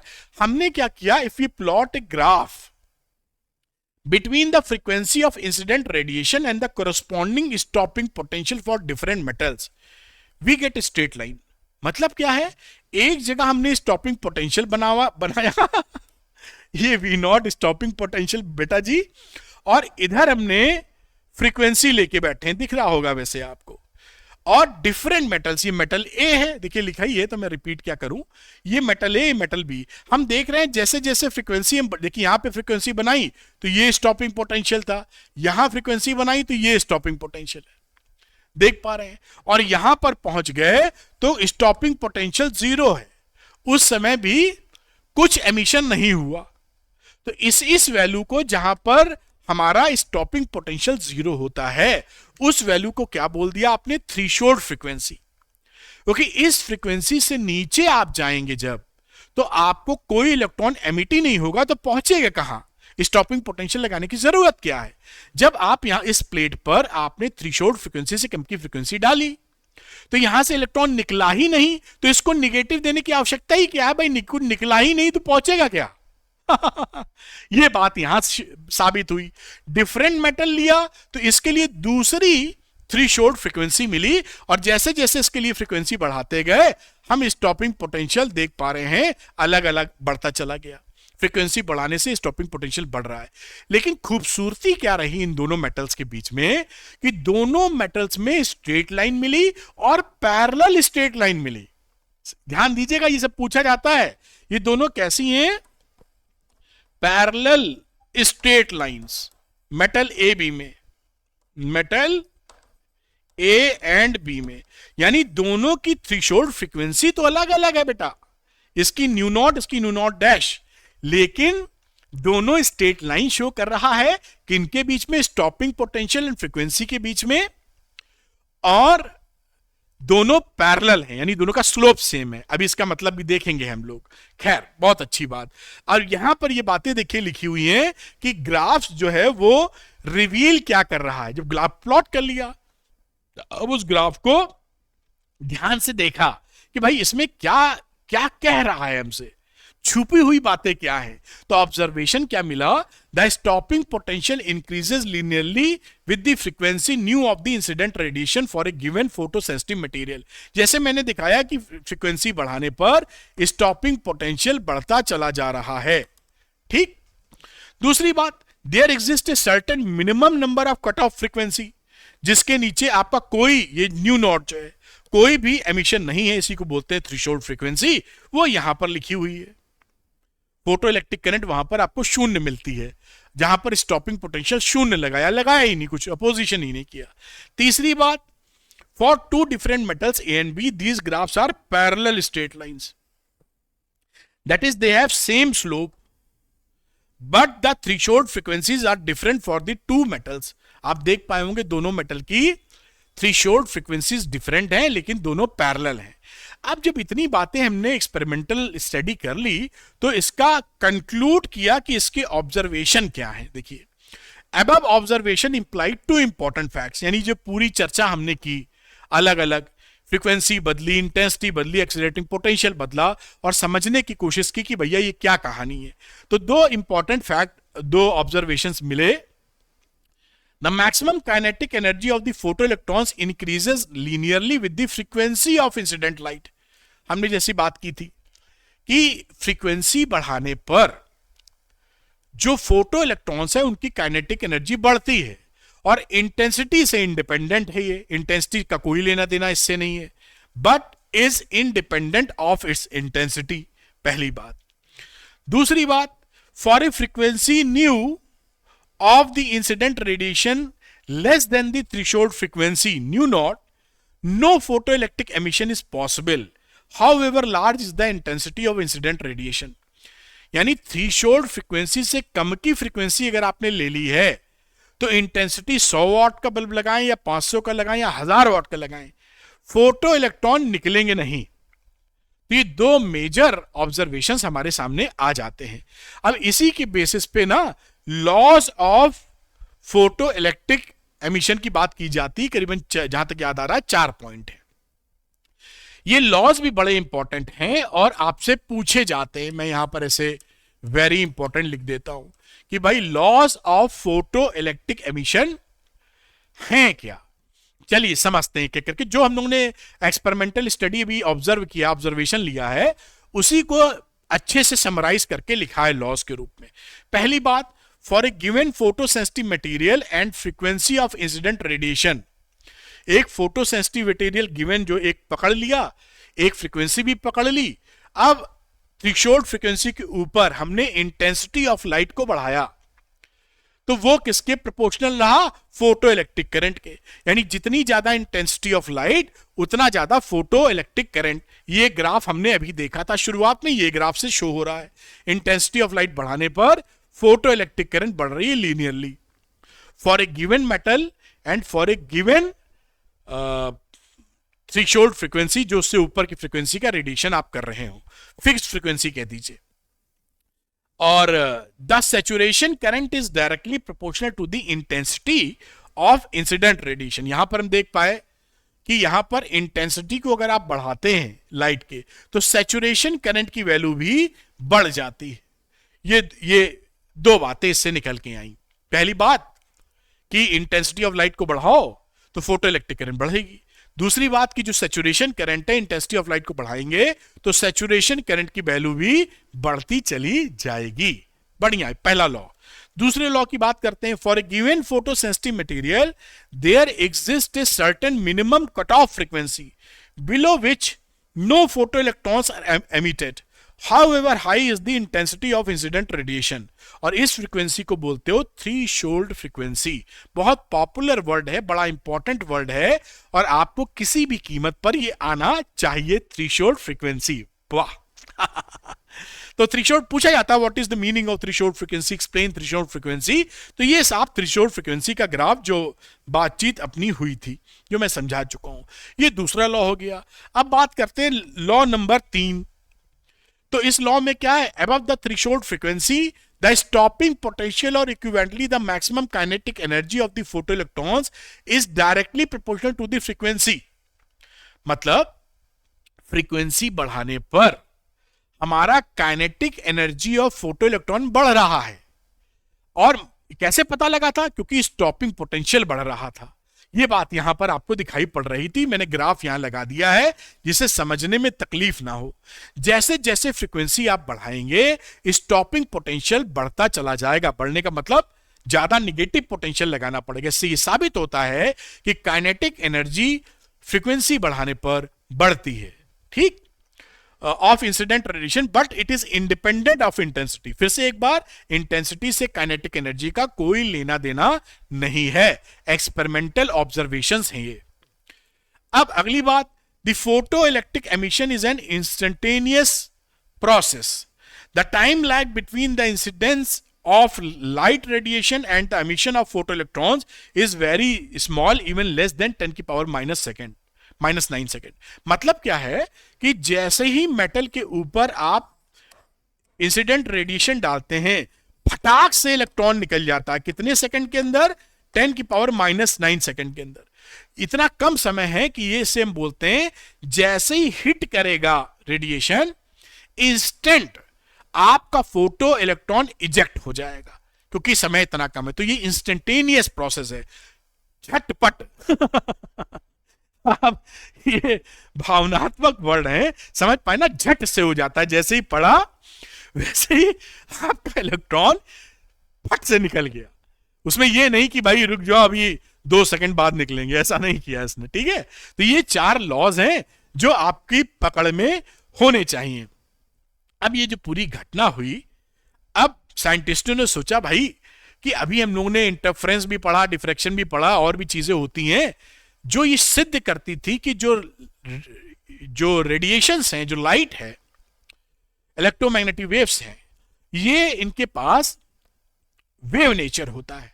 अगर ये वेव नेचर है तो इस एक्सपेरिमेंटल डाटा को या एक्सपेरिमेंटल ऑब्जर्वेशन को हम on the basis of wave theory समझा दें। भाई वेव है तो वेव से एक्सप्लेन होना चाहिए। ये कोशिश कामयाब नहीं रही, नाकामयाब हो गई। तो क्लासिकल वेव थ्योरी फेल कर गई। किस बात के लिए? ये जो फोटो इलेक्ट्रिक इफेक्ट था, इसके एक्सपेरिमेंटल ऑब्जर्वेशन को समझाने में फेल कर गई। आखिर फेल कैसे कर गई? ये 3 मोटे पॉइंट्स हैं जिनको हम लोग बड़े प्यार से समझेंगे।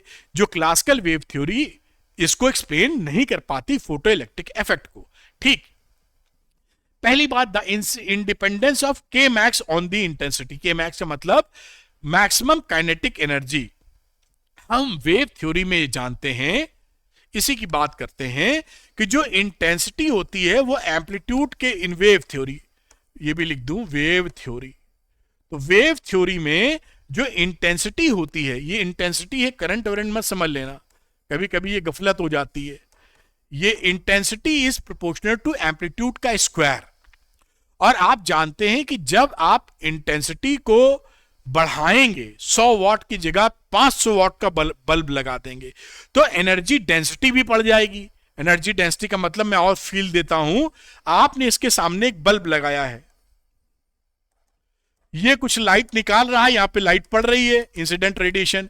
अब ये बल्ब आपने 1000 वाट का लगा दिया तो और तगड़ी लाइट देने लगा। तो इतने एरिया में जितनी लाइट पड़ रही थी, जितनी इंटेंसिटी थी, एनर्जी मिल रही थी इसको इस बेसिस के हिसाब से, क्योंकि intensity is proportional to amplitude का स्क्वायर। एम्पलीट्यूड बढ़ाने पर इंटेंसिटी बढ़ेगी और एनर्जी बढ़ेगी। तो यहां पर लाइट जब और ज्यादा आपने झोंकी तो इस वाले एरिया पे और ज्यादा लाइट पड़ने लगी। जब और ज्यादा, इसी को बोलते हैं एनर्जी डेंसिटी का बढ़ जाना। एनर्जी डेंसिटी का बढ़ जाना इंटेंसिटी बढ़ाने पर। तो एनर्जी डेंसिटी को जब बढ़ा दिए हैं, फिर भी इलेक्ट्रॉन की काइनेटिक एनर्जी नहीं बढ़ रही, क्योंकि हमारी इलेक्ट्रॉन की काइनेटिक एनर्जी क्यों नहीं बढ़ रही? क्योंकि भाई हम तो ये मान के चलते थे कि इंटेंसिटी अगर बढ़ाएंगे, 100 वाट की जगह 1000 वाट का बल्ब लगाएंगे, तो वेव थ्योरी के हिसाब से एनर्जी ज्यादा पड़ने लगेगी, एनर्जी डेंसिटी बढ़ जाएगी। तो जो इलेक्ट्रॉन यहां से निकल रहे होंगे उस पर ज्यादा एनर्जी पड़ रही है, तो ज्यादा एनर्जी के साथ निकलेंगे, ऐसा होना चाहिए। लेकिन यहां पर ऐसा साबित ही नहीं हो रहा है, क्योंकि यहां पर इस एक्सपेरिमेंटल ऑब्जर्वेशन में हमने देखा कि इंटेंसिटी ऑफ लाइट बढ़ाने पर काइनेटिक एनर्जी ऑफ इलेक्ट्रॉन नहीं बढ़ती, जबकि हमारी वेव थ्योरी बोलता है बढ़नी चाहिए। बात पकड़ में आ रही है ना? वेव थ्योरी क्या बोलती है कि इंटेंसिटी बढ़ाओगे, एम्पलीट्यूड के स्क्वायर के प्रोपोर्शनल होती है, इसका मतलब है एनर्जी बढ़ेगी।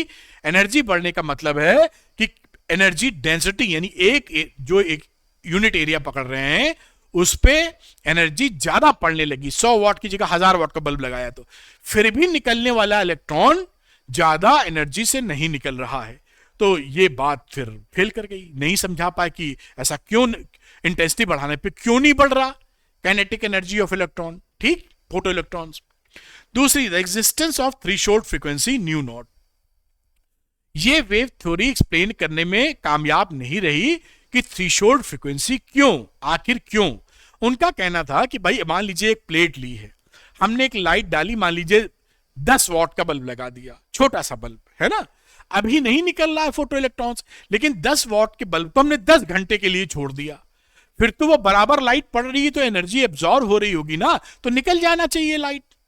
एक रेड कलर का बल्ब लिया है, अगर सोच लीजिए इंटेंसिटी रखिए, रेड कलर का बल्ब लिया है, तो रेड कलर के बल्ब से निकलना चाहिए, नहीं निकल रहा। 10 वाट के बल्ब को हम लगाए रखते हैं 100 घंटे के लिए, फिर भी यहां से नहीं निकला, जबकि हमारे हिसाब से क्या था कि अगर लगातार एनर्जी इस पे पड़ेगी, अभी ये नहीं निकाल पा रहा, एनर्जी कम मिली है, 2 4 6 10 घंटे में उतनी एनर्जी मिलेगी और रिजेक्ट कर जाएगा।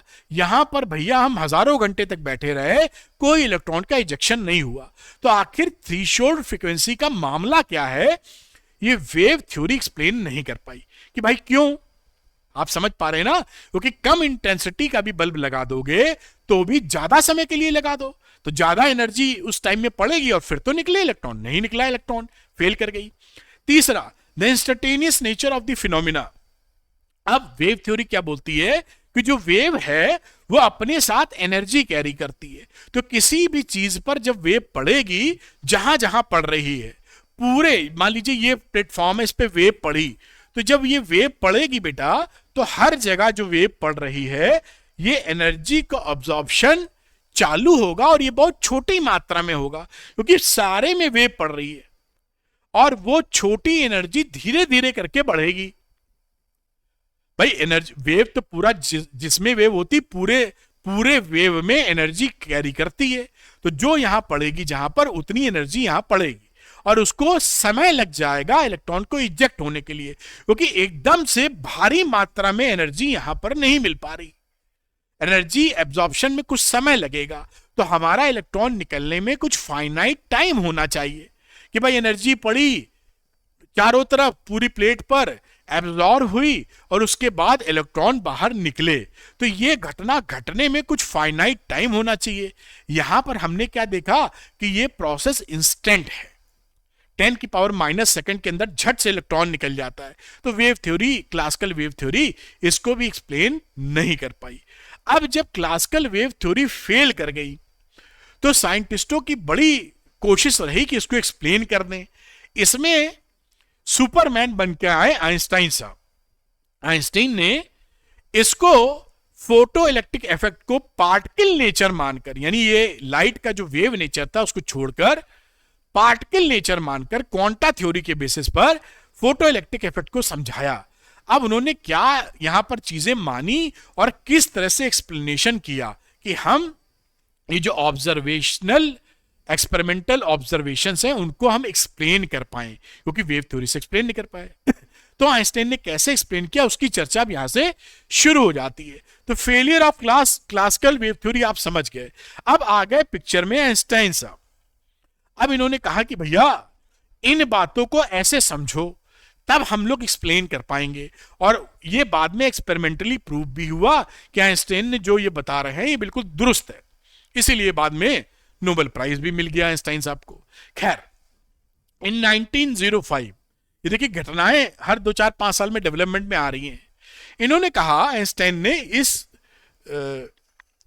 इस फिनोमिना को, इस फोटो इलेक्ट्रिक इफेक्ट को एक्सप्लेन करने के लिए, कि Einstein explain photo electric effect on the basis of Planck's quantum theory. ये प्लैंक्स एक साइंटिस्ट थे, उन्होंने क्वांटम थ्योरी पहले दे दी थी। उसका मतलब था कि जो लाइट होती है वो एनर्जी के पैकेट्स के फॉर्म में ट्रेवल करती है। तो according to which a light radiation travels in the form of discrete photons, each photons carry h nu energy. ये प्लैंक साहब का हाइपोथेसिस था, वैसा ये मानते थे। उसी का इन्होंने बेस बनाया कि जो लाइट है ना वो पैकेट ऑफ क्वांटा है, पैकेट्स हैं एक, उस फॉर्म में एनर्जी लेके जा रही है वो, और उस पैकेट को फोटोन कहने वाले हैं। पार्टिकल नेचर वो कैसे कहने वाले हैं वो भी मैंने बताया, बड़ा सुंदर, मजा आ जाएगा। तो the main points of the Einstein theory of photo electric effect क्या रहे, दो मेन पॉइंट क्या रहे, जो मेन पॉइंट्स रहे 3-4 वो बताता हूं। Photo electric emission is the result of interaction of two particles. ध्यान रखिए, इन्होंने कहा भैया वेव भूल जाओ, यहां पर जो फोटो इलेक्ट्रिक इफेक्ट हो रहा है वो दो पार्टिकल के बीच की टक्कर है। एक तो ये जो आ रहा है पार्टिकल, ये फोटोन जो बोलेंगे, दूसरा यहां जो इलेक्ट्रॉन है इसके बीच में, फोटोन को पी लिख देता हूं, प्रोटॉन मत समझ लेना, इस फोटोन इस इलेक्ट्रॉन के बीच की टक्कर है ये। तो दिस इज द टक्कर, this is the collision, this is the interaction between two particles. One a photon, जो मैंने पी लिख के संबोधित किया है, photon of incident radiation, and the other an electron of photo sensitive metal, ये electron. तो ये फोटोन और मेटल के बीच की टक्कर है, वे भूल जाओ, अभी टक्करबाजी शुरू हो गई दो पार्टिकल के बीच की, फोटोन इलेक्ट्रॉन की। बहुत अच्छी बात। दूसरा बेस क्या रहा, the free electrons are bound within the metals due to restraining forces on the surface. The minimum energy required to liberate an electron from the metal surface is called work function of the metal. work function हम समझ चुके हैं। तो metal से कोई electron अपने आप कूद के बाहर नहीं जाएगा, वो मिनिमम एनर्जी उसको चाहिए जो वर्क फंक्शन कहलाएगी, जिसके बाद वो उसको इजेक्ट कर सकता है, निकल सकता है उस मेटल से। आगे बात देखते हैं। Each photon interacts with one electron. जो फोटोन है ना, एक फोटोन की टक्कर एक ही इलेक्ट्रॉन से होएगी। एक गोली से रजनीकांत स्टाइल 10 दुश्मन 10 विलन नहीं मारे जाएंगे कि वो गोली गई, तलवार आई, वो कट गई 10 भागों में, या 10 दुश्मन एक गोली से मर गए। तो रजनीकांत वाला सीन यहां नहीं होगा एक फोटोन का इंटरेक्शन या टक्कर एक इलेक्ट्रॉन से ही होने वाली है। और उसकी एनर्जी कैसे होगी, तो मान लीजिए जब उसके जो इंसिडेंट फोटोन है वो बाउंड इलेक्ट्रॉन से टकराएगा, तो एक तो इसकी एनर्जी एच न्यू, जो फोटोन की एनर्जी है, वो वर्क फंक्शन में यूज की जाएगी बाहर निकलने में, और उसके बाद कुछ बच गई तो वो काइनेटिक एनर्जी के फॉर्म में चली जाएगी। बात समझ रहे होंगे आप। जैसे एच न्यू एनर्जी आपने दी फोटोन की, तो इलेक्ट्रॉन का वर्क फंक्शन फाई नॉट या W not plus kinetic energy, ये एक इक्वेशन आपकी बन जाएगी। आई कहां से फोटोन की एनर्जी से। तो फोटोन जब टकराएगा तो इलेक्ट्रॉन को पहले बाहर लाएगा, बाहर लाने के लिए वर्क फंक्शन, ये के मैक्स अगर मैं कह दूं तो ये मिनिमम एनर्जी इसको चाहिए जिस इलेक्ट्रॉन को, उसकी बात कर रहे हैं, और प्लस उसको काइनेटिक एनर्जी मिल गई जो एडिशनल है। तो यहीं से इन दोनों को मिली, ये बात हमें समझनी होगी।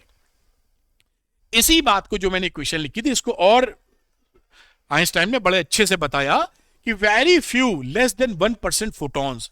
देखिए फोटोन बहुत सारे पड़ते हैं, लेकिन उनमें से 1% से कम फोटोन ही इजेक्ट करा पाते हैं फोटो इलेक्ट्रॉन्स को। तो whose energies are greater than W naught, W naught का मतलब वही वर्क फंक्शन से है,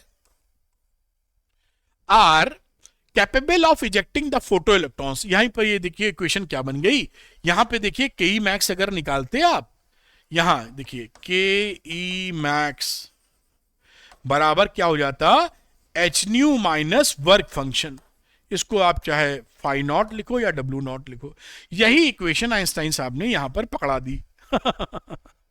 E max is equal to half m V max square is equal to h nu minus w naught, वही पीछे वाली से। और ये half m v max square किसके बराबर होगा? E v naught. Stopping potential वाली कहानी याद रखिएगा, इसकी वैल्यू यहां कहीं लिखी है नहीं लिखी है, इसको हम लोग यहां पर इस वैल्यू को ई वी नॉट से भी रिप्रेजेंट करेंगे। ये स्टॉपिंग पोटेंशियल है और ये इलेक्ट्रॉन का चार्ज।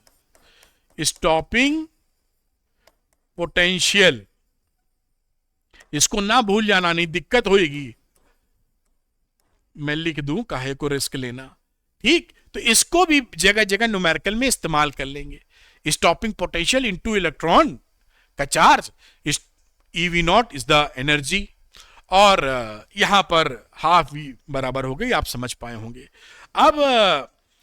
अब यहां पर इन्होंने बोला कि अगर हम इतनी ही एनर्जी दें कि इलेक्ट्रॉन की काइनेटिक एनर्जी कुछ ना मिले, केवल वर्क फंक्शन के बराबर रहे, बस इजेक्ट हो पाए, इजेक्ट होने के कगार पे पहुंचे, तो डब्ल्यू नॉट की वैल्यू कितनी हो जाएगी? डब्ल्यू नॉट या फाई नॉट की वैल्यू कितनी हो जाएगी? H nu not. कि भाई जस्ट हम निकाल पाए हैं मेटल से, यहां पर वैल्यू पुट कर दी, h nu minus h nu naught, ये इक्वेशन बन गई। और इसी को आप ईवी नॉट भी लिख सकते हैं, ये ना भूलिएगा।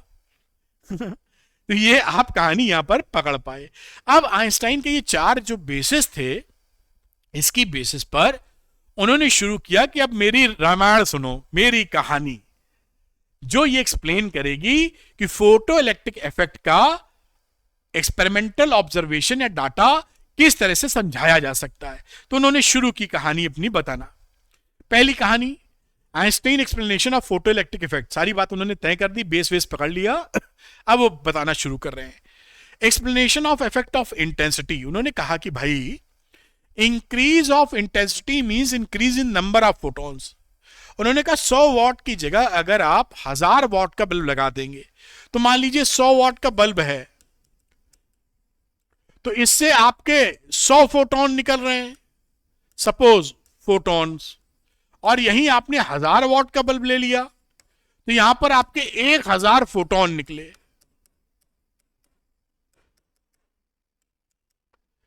यानी क्या हो रहा है? इंटेंसिटी बढ़ाने से नंबर ऑफ फोटॉन्स बढ़ रहे हैं।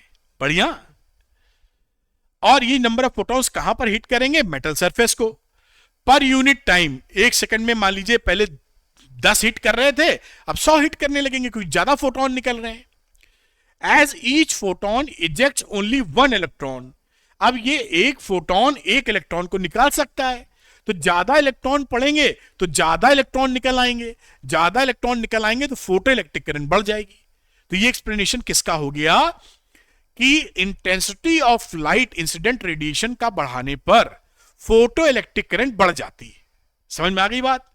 100 फोटॉन थे, 1000 वॉट का बल्ब लगाया, 1000 फोटॉन, एक का इंटरेक्शन एक से होना फोटॉन का इलेक्ट्रॉन से, तो 1000 फोटॉन पड़ेंगे तो ज्यादा फोटो इलेक्ट्रॉन निकलेंगे, ज्यादा निकलेंगे तो फोटो इलेक्ट्रिक करंट बढ़ गई। तो पहले वाले का एक्सप्लेनेशन जो हम दोनों सीखा था एक्सपेरिमेंटल डाटा कि इंटेंसिटी बढ़ाने पर फोटो इलेक्ट्रिक करंट बढ़ती है, वो एक्सप्लेन कर दिया इन्होंने। बड़ी अच्छी बात, आगे देखते हैं। तो एक्सप्लेनेशन ऑफ थ्रेशोल्ड फ्रीक्वेंसी, इन्होंने कहा भाई थ्रेशोल्ड फ्रीक्वेंसी का मामला क्या है। ये इक्वेशन बना के ये बैठे थे। अब इन्होंने कहा कि भाई अगर यहां न्यू की वैल्यू आप न्यू नॉट से लेस कर दोगे तो ये पूरा एक्सप्रेशन निगेटिव आ जाएगा। अगर ऐसा आपने कर दिया, ऐसा कर दिया, तो काइनेटिक एनर्जी आपकी लेस देन 0 आ जाएगी। आ जाएगी कि नहीं भाई? ये छोटा हो जाएगा, ये बड़ा हो जाएगा। एच तो सेम है। अगर न्यू की वैल्यू न्यू नॉट से कम कर दी आपने, तो this expression is less than this expression. छोटे में से बड़ा घटाया तो निगेटिव मिला, और काइनेटिक एनर्जी निगेटिव हो जाए ये सेंसलेस बात है। काइनेटिक एनर्जी तो हमेशा 0 या पॉजिटिव होती है। हाफ एम वी स्क्वायर लिखते हो तो वी स्क्वायर में नेगेटिव जनरेशन तो होता नहीं, वी स्क्वायर की मिनिमम वैल्यू होती है 0। तो काइनेटिक एनर्जी अगर निगेटिव आ रही है तो ये इसका कोई फिजिकल मीनिंग नहीं है, कोई सेंस नहीं बनता। इसलिए थ्रेशोल्ड फ्रीक्वेंसी बनती है, क्योंकि थ्रेशोल्ड फ्रीक्वेंसी से कम दोगे तो काइनेटिक एनर्जी निगेटिव आ गई। ये भी बात उन्होंने समझा दी। अगली बात उन्होंने बताई एक्सप्लेनेशन ऑफ काइनेटिक एनर्जी, भाई फ्रीक्वेंसी बढ़ाने पर kinetic energy of photo electrons कैसे बढ़ जाते हैं। अगर हमारा न्यू की वैल्यू न्यू नॉट से ज्यादा है तो इक्वेशन हमारे पास क्या थी, half m v max square h nu minus h nu naught, h common लिया, न्यू माइनस न्यू नॉट। जैसे ये तो न्यू नॉट फिक्स है थ्रेशोल्ड फ्रीक्वेंसी, जैसे जैसे न्यू बढ़ाओगे टोटल एक्सप्रेशन बढ़ जाएगा। तो this total expression is proportional to nu, और ये टोटल एक्सप्रेशन काइनेटिक एनर्जी के बराबर है, यानी K max is proportional to nu. इसका मतलब सीधा हो गया कि जितनी ज्यादा फ्रीक्वेंसी आप बढ़ाओगे काइनेटिक एनर्जी उतनी बढ़ जाएगी। बात बिल्कुल समझ में आ रही है, बिल्कुल बढ़िया चल रहा है। और more over the increase in intensity, जो इंटेंसिटी हम बढ़ाते हैं लाइट की वो नंबर ऑफ इंसिडेंट फोटॉन्स को बढ़ाता है, not their energy. Hence maximum kinetic energy is independent of the intensity। तो इंटेंसिटी से कोई लेना देना नहीं, क्योंकि जो इंटेंसिटी थी यहां नंबर ऑफ फोटॉन्स बढ़े थे, लेकिन जो एक फोटॉन है उसकी एनर्जी नहीं बढ़ी थी। 100 खिलाड़ी आ गए, 100 की जगह 1000 खिलाड़ी, लेकिन एक के पास एनर्जी है 10 जूल की, तो 10 ही जूल की सबकी रही। 10 जूल से 20 जूल नहीं हुई एक आदमी की, एक आदमी की उतनी ही एनर्जी। हाँ, आदमी ज्यादा हो गए फोटोन ज्यादा हो गए, लेकिन पर फोटोन एनर्जी बढ़ी नहीं। जब एनर्जी बढ़ी नहीं तो काइनेटिक एनर्जी बढ़ी नहीं। तो आप यहां से बात समझ पाए होंगे कि इंटेंसिटी बढ़ाने पर नंबर ऑफ फोटॉन्स बढ़ते हैं, पर्टिकुलर फोटोन की एनर्जी नहीं बढ़ती।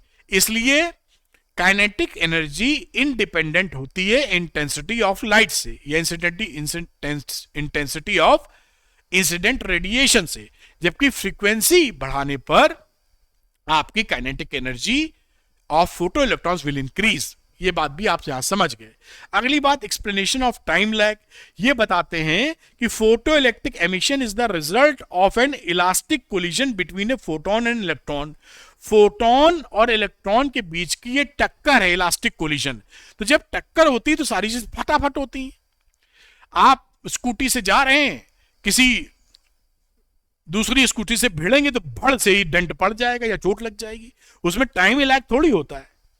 अगर किसी ने एक पत्थर मारा हो, किसी के सर पे लगा, जो कि बिल्कुल ठीक नहीं है, होना नहीं चाहिए, तो धड़ाक से चोट आ जाएगी। उसमें टाइम थोड़ी कि पत्थर लगा और 2 सेकंड 10 सेकंड बाद उनको दर्द हो रहा या चोट लग रही, ऐसा नहीं होता। तो कोलिजन में इंस्टेंट प्रोसेस हो गया, तो there is no question of time lag. तो इन्होंने ये बड़ी शानदार तरीके से एक्सप्लेन कर दिया, और उसके लिए 1921 में इनको नोबेल प्राइज भी मिला। तो ये शानदार थ्योरी के बाद अब आइंस्टाइन तो भाई खिलाड़ी थे, बहुत ही जीनियस थे, और उनको साइंटिस्ट ऑफ द सेंचुरी भी बोला जाता है, उपाधि उनको मिली है। इन्होंने इस जो क्वांटा था, packets of discrete packets of energy, उसको इन्होंने पार्टिकल नेचर से एसोसिएट कर दिया। पार्टिकल नेचर से कैसे एसोसिएट कर दिया? जो क्वांटा था, क्योंकि जो पार्टिकल नेचर होता है उसके पास 2 खूबियां होती हैं। पहली खूबी कि उसके पास एनर्जी होती है एक पार्टिकल के पास, और उसका एक फाइनाइट मोमेंटम होता है, यानी फाइनाइट एनर्जी और फाइनाइट मोमेंटम। ये दो चीजें किसकी प्रॉपर्टी है? ये पार्टिकल नेचर की प्रॉपर्टी है। इन्होंने देखा कि जो क्वांटा हम मान के चल रहे हैं उनके पास ये दोनों खूबियां विद्यमान हैं, मौजूद हैं, कि एच न्यू एनर्जी भी है और मोमेंटम भी एच न्यू बाई सी। आप समझ पा रहे हैं ना, एनर्जी उसके पास एच न्यू है और मोमेंटम भी आप देख रहे हैं एच न्यू बाई सी है। किसके पास? जो डिस्क्रीट पैकेट्स ऑफ क्वांटा पकड़ रहे हैं। इसलिए इस डिस्क्रीट पैकेट ऑफ क्वांटा को हम लोगों ने, मतलब आइंस्टाइन साहब ने पार्टिकल से एसोसिएट कर दिया, क्योंकि पार्टिकल वाले गुण हैं इसके अंदर। 2 गुण होते हैं, एनर्जी और मोमेंटम, दोनों मिल गए उसके अंदर। मिल गए तो उन्होंने कहा भाई ये पार्टिकल मान लेते हैं और उसका नाम देते हैं फोटॉन। फोटॉन पैदा हो गया। फोटॉन क्या है? पार्टिकल नेचर वाली कहानी। क्या प्रॉपर्टी है समझेंगे हम लोग। बात समझे ना, इसके पीछे का लॉजिक ये है। ऐसे नहीं कि बस साइंटिस्ट लोग चल पड़े मेरा मन है ये मान लो, ऐसे कौन मान लेगा? दुनिया में तो कोई किसी का आप मम्मी पापा की बात जल्दी सुनने को तैयार नहीं है, तो वो आपके दिमाग में बैठेगी लॉजिकली तभी आप समझते हैं। तो इसके हिसाब से इनको बाद में इस पार्टिकल को नाम दिया गया बेटा फोटोन, जैसा आप समझ पाए। और ये बातें यहां लिखी हैं कि पार्टिकल नेचर की खास बातें, एनर्जी एंड मोमेंटम, जो कि मिल गई इस क्वांटा में, और इसको नाम दे दिया फोटोन। बड़ी अच्छी बात। अब ये जो फोटोन था, इसकी कुछ पार्टिकल नेचर ऑफ लाइट है, तो उसमें क्या क्या खास बातें ये भी देखेंगे, इनकी प्रॉपर्टीज भी कुछ देखेंगे। तो चलिए, some basic features of the photon picture of electromagnetic radiation.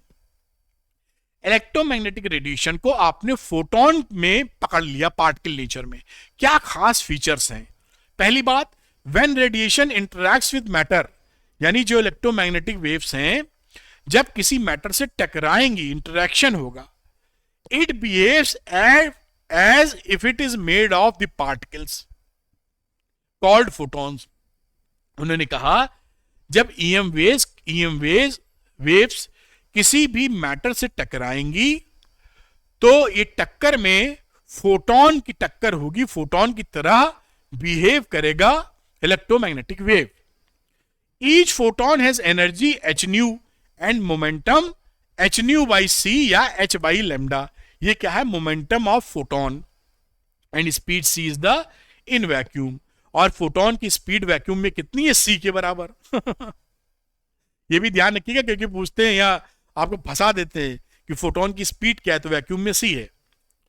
All photons of light of particular frequency nu और wavelength lambda have the same energy h nu and momentum h nu by c h by lambda independent of the intensity of the light. Intensity से मतलब नहीं है, अगर frequency एक पकड़ ली है आपने न्यू, तो उसकी एनर्जी और मोमेंटम फिक्स हो जाएगा, चाहे वो 100 वाट का बल्ब हो चाहे 500 वाट का बल्ब हो, उससे मतलब नहीं है उसकी। फोटोन की बात कर रहे हैं। Photons are electrically neutral and are not deflected by electric and magnetic fields. यानी इलेक्ट्रिक एंड मैग्नेटिक फील्ड्स आप लगा देंगे तो फोटोन का डिफ्लेक्शन नहीं होगा। ये इलेक्ट्रिकली एंड मैग्नेटिकली न्यूट्रल होते हैं, कोई प्रभाव इन पे नहीं पड़ता। आगे बात देखते हैं बेटा, 5वां number point. In a photon particle और photon electron collision, photon electron का जब कोलिजन होता है, the total energy and momentum will conserve. Total momentum is conserve. Total energy और टोटल मोमेंटम कंजर्व होते हैं टक्कर में, लेकिन नंबर ऑफ फोटोन कंजर्व नहीं होते हैं। कुछ फोटोन एब्जॉर्ब होते हैं, कुछ नए फोटॉन्स बन जाते हैं। तो इस बात को भी पकड़ के रखिए कि total energy and total momentum will conserve in the collision of photon and electron, but number of photons will not be conserve. ठीक, if the intensity of light of given wavelength is increased, intensity of light बढ़ा दी जाए incident radiation की, there is an increase in number of photons incident on a given area in a given time, but the energy of each photon remains the same। यानी intensity बढ़ाने पर number of photon तो बढ़ जाएंगे, लेकिन किसी एक फोटोन का एनर्जी नहीं बढ़ेगा, वो उतना ही रहेगा। ये बात हमारी पकड़ में आ जाती है।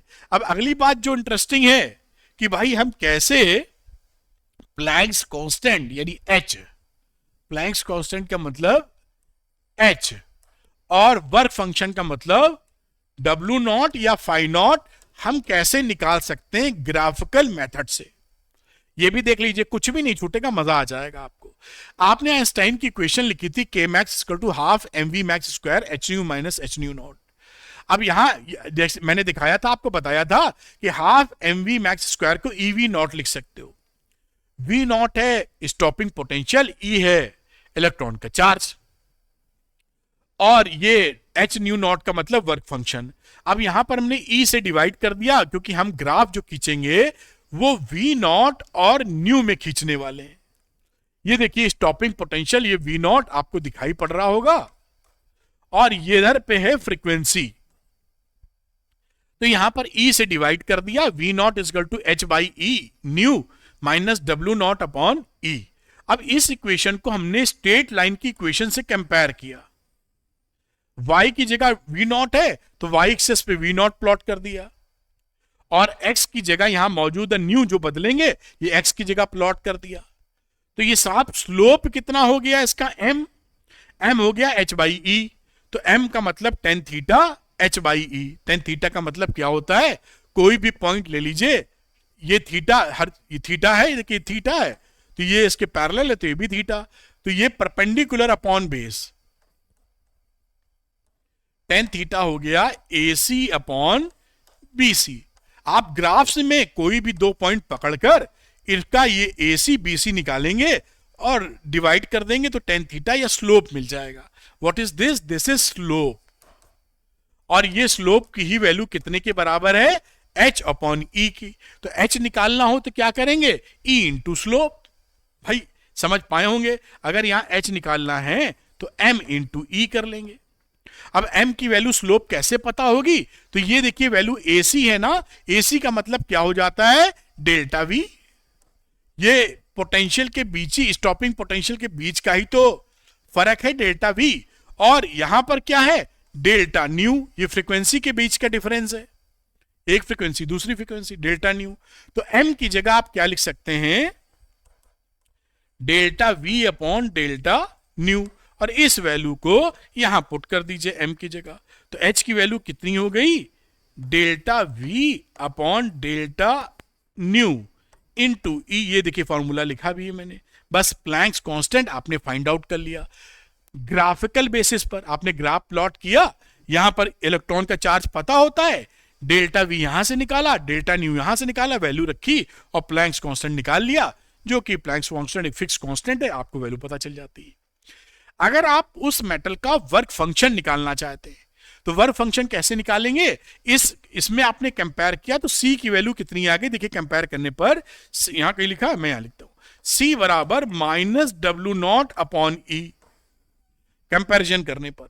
तो ये C क्या होता है, स्ट्रेट लाइन के अंदर y इंटरसेप्ट होता है, C का मतलब ये y इंटरसेप्ट हो गया ये, तो this value is equal to minus W naught upon e, minus दिखा रहा है, निगेटिव साइन है इसलिए, और मैग्नीट्यूड हो गया डब्ल्यू नॉट अपॉन ई। अगर ये C को हम ये ग्राफ से निकाल लेंगे, ये कोई पॉइंट का नाम दे दीजिए आप, चाहे O A B C D, D नहीं है, D लिख देते हैं, OD निकाल लीजिए और OD को डब्ल्यू नॉट अपॉन ई के बराबर कर दीजिए, तो W naught upon e is equal to OD। तो W वर्क फंक्शन कितने के बराबर हो गया, E इंटू OD, बस वर्क फंक्शन निकल आया। यही है लिखा magnitude of the intercept on the vertical axis, ये जो OD लिखा हमने। तो आपने देखिए वर्क फंक्शन भी निकाल लिया और H भी निकाल लिया, तो on the basis of graph you can find out H and work function of the given metal, बात खत्म हो जाती है। अब इसके बाद हम लोग करेंगे कुछ न्यूमेरिकल, इसको आप नोट कर लीजिए, फिर अगले न्यूमेरिकल की बात करते हैं। तो चलिए इसके आगे की बात करते हैं, कुछ न्यूमेरिकल लगाते हैं जिससे पूरी क्लैरिटी हमको बढ़िया से मिल जाए। तो देखते हैं इस न्यूमेरिकल को, एनसीईआरटी का न्यूमेरिकल है, एग्जाम्पल 11.1, वो उधर मैंने एनसीईआरटी लिख भी दिया जिससे बच्चों को क्लैरिटी से पता चल जावे। तो monochromatic light of frequency 6 into 10 की power 14 hertz is produced by a laser. The power emitted is, ये पावर है देखिए, emitted is 2 into 10 की पावर -3 watt. A पार्ट है, what is the energy of photon in light beam? पहले इसी को निपटा देते हैं। What is the energy of photon in light beam? तो एनर्जी ऑफ फोटोन क्या होती है, each photon energy, photon of each photon, हर एक फोटोन की जो एनर्जी कितनी रहेगी वो होती है एच न्यू के बराबर। प्लैंक्स कांस्टेंट हो गया 6.63 इंटू 10 की पावर -34 विथ प्रॉपर यूनिट्स, और न्यू कितनी है फ्रीक्वेंसी, 6 इंटू 10 की पावर 14। इसको कैलकुलेट करेंगे 3.98 इंटू 10 की पावर -19 जूल। ये पहले वाले का आंसर आ गया बेटा, बहुत ही आसानी से। दूसरा देखते हैं क्या है, how many photons, how many, मैं कलर बदलूंगा अभी, how many photons per second on an average are emitted by the source. Source से पर सेकेंड कितना एमिट हो रहा है, मैं पीला कलर ले लेता हूं। तो बी में आप लेट कर लीजिए कि if n is the number of photons emitted per second, तो पावर P जो ट्रांसमिटेड होगी उसकी वैल्यू कितनी हो जाएगी, n इंटू ई। भाई n थे नंबर ऑफ फोटॉन्स जो एक सेकंड में निकल रहे हैं, और एक फोटोन की एनर्जी E है, ये जो लिखी है। तो total P equal to W by t तो होता है एक सेकंड में कितना एनर्जी हो गया। तो यहां पर n इंटू ई, और पावर की वैल्यू आपको दे रखी, यहां से n निकाल लो ना सीधे, n is equal to P upon e. P कितना है, 2 इंटू 10 की power minus 3 watt upon e की बात करें तो ऊपर निकाला है 3.98 इंटू 10 की पावर माइनस 19 जूल। अब इसको कैलकुलेट करोगे तो वैल्यू आ जाएगी 5 इंटू 10 की पावर 15 फोटॉन्स पर सेकेंड। और ऐसे सवाल आपके एग्जाम में पूछे जाते हैं काफी। तो ये बेटा आपका इसका जवाब हो गया। दोनों ही देखिए कितने आसानी से इसको कर पाए हैं। मुझे नहीं लगता कि कोई परेशानी यहां होगी, इसको नोट कर लीजिए। और फिर मैं अगला न्यूमेरिकल फिर से आपके सामने लेके आता हूं। मैं हट जाता हूं, जिससे कई बच्चे स्क्रीनशॉट लेना चाहते हैं तो आराम से स्क्रीनशॉट ले सके और बातचीत की जा सके। अब तक नोट कर लिया होगा उम्मीद कर रहा हूं। तो इसका एग्जाम्पल नंबर 11.2 भी ले लेते हैं, एनसीईआरटी का ही है। और the work function of caesium is 2.14 electron volt. Work function का मतलब फाई नॉट या डब्ल्यू नॉट, जो भी भाषा आप यूज करें, 2.14 electron volt. Find A the threshold frequency for caesium. Threshold frequency निकालना बहुत आसान है, क्योंकि वर्क फंक्शन को आप क्या लिखते हो, एच न्यू नॉट। तो यहां न्यू नॉट की वैल्यू कितनी हो गई, phi naught upon h. Phi का मतलब है 2.14 इलेक्ट्रॉन वोल्ट अपॉन 6.63 इंटू 10 की पावर माइनस 34 जूल सेकेंड। अब ये देखिए इलेक्ट्रॉन वोल्ट में था तो इसको जूल में चेंज कर लीजिए। तो 2.14 इंटू 1.6 इंटू 10 की पावर माइनस 19 अपॉन 6.63 इंटू 10 की पावर माइनस 34। और इसको जब आप सॉल्व करेंगे तो मिलेगा 5.16 इंटू 10 की पावर 14 हर्ट्ज। और ये आपकी थ्रेशोल्ड फ्रीक्वेंसी है, थ्रेशोल्ड फ्रीक्वेंसी है। इस फ्रीक्वेंसी से अगर नीचे आप इंसिडेंट फ्रीक्वेंसी रखेंगे तो कोई भी एमिशन ऑफ इलेक्ट्रॉन नहीं पॉसिबल है। तो साहब ये एक पॉइंट हो गया। दूसरा भी कर लेते हैं, इधर लिखते हैं। ये ए था। दूसरा क्या बोल रहे हैं, the wavelength of the incident light. Wavelength निकालनी है, पता नहीं येलो कलर कितना देखिए इस पे, light if the photo current is brought to zero by stopping potential 0.60 volt. ये स्टॉपिंग पोटेंशियल है। हमें मालूम है कि स्टॉपिंग पोटेंशियल जो हम फॉर्मूला लिखते थे के ई मैक्स, आइंस्टाइन साहब जो दे गए, उसकी वैल्यू थी H nu minus work function. और के ई मैक्स का मतलब क्या था, ई वी नॉट। आपको कई जगह मैंने याद भी दिलाया है। तो ये वैल्यू क्या हो जाती है, e v naught is equal to h nu. Nu is the frequency, इसको सी अपॉन लेमडा लिख लीजिए। आप ये जानते हैं ना, v c is equal to nu lambda.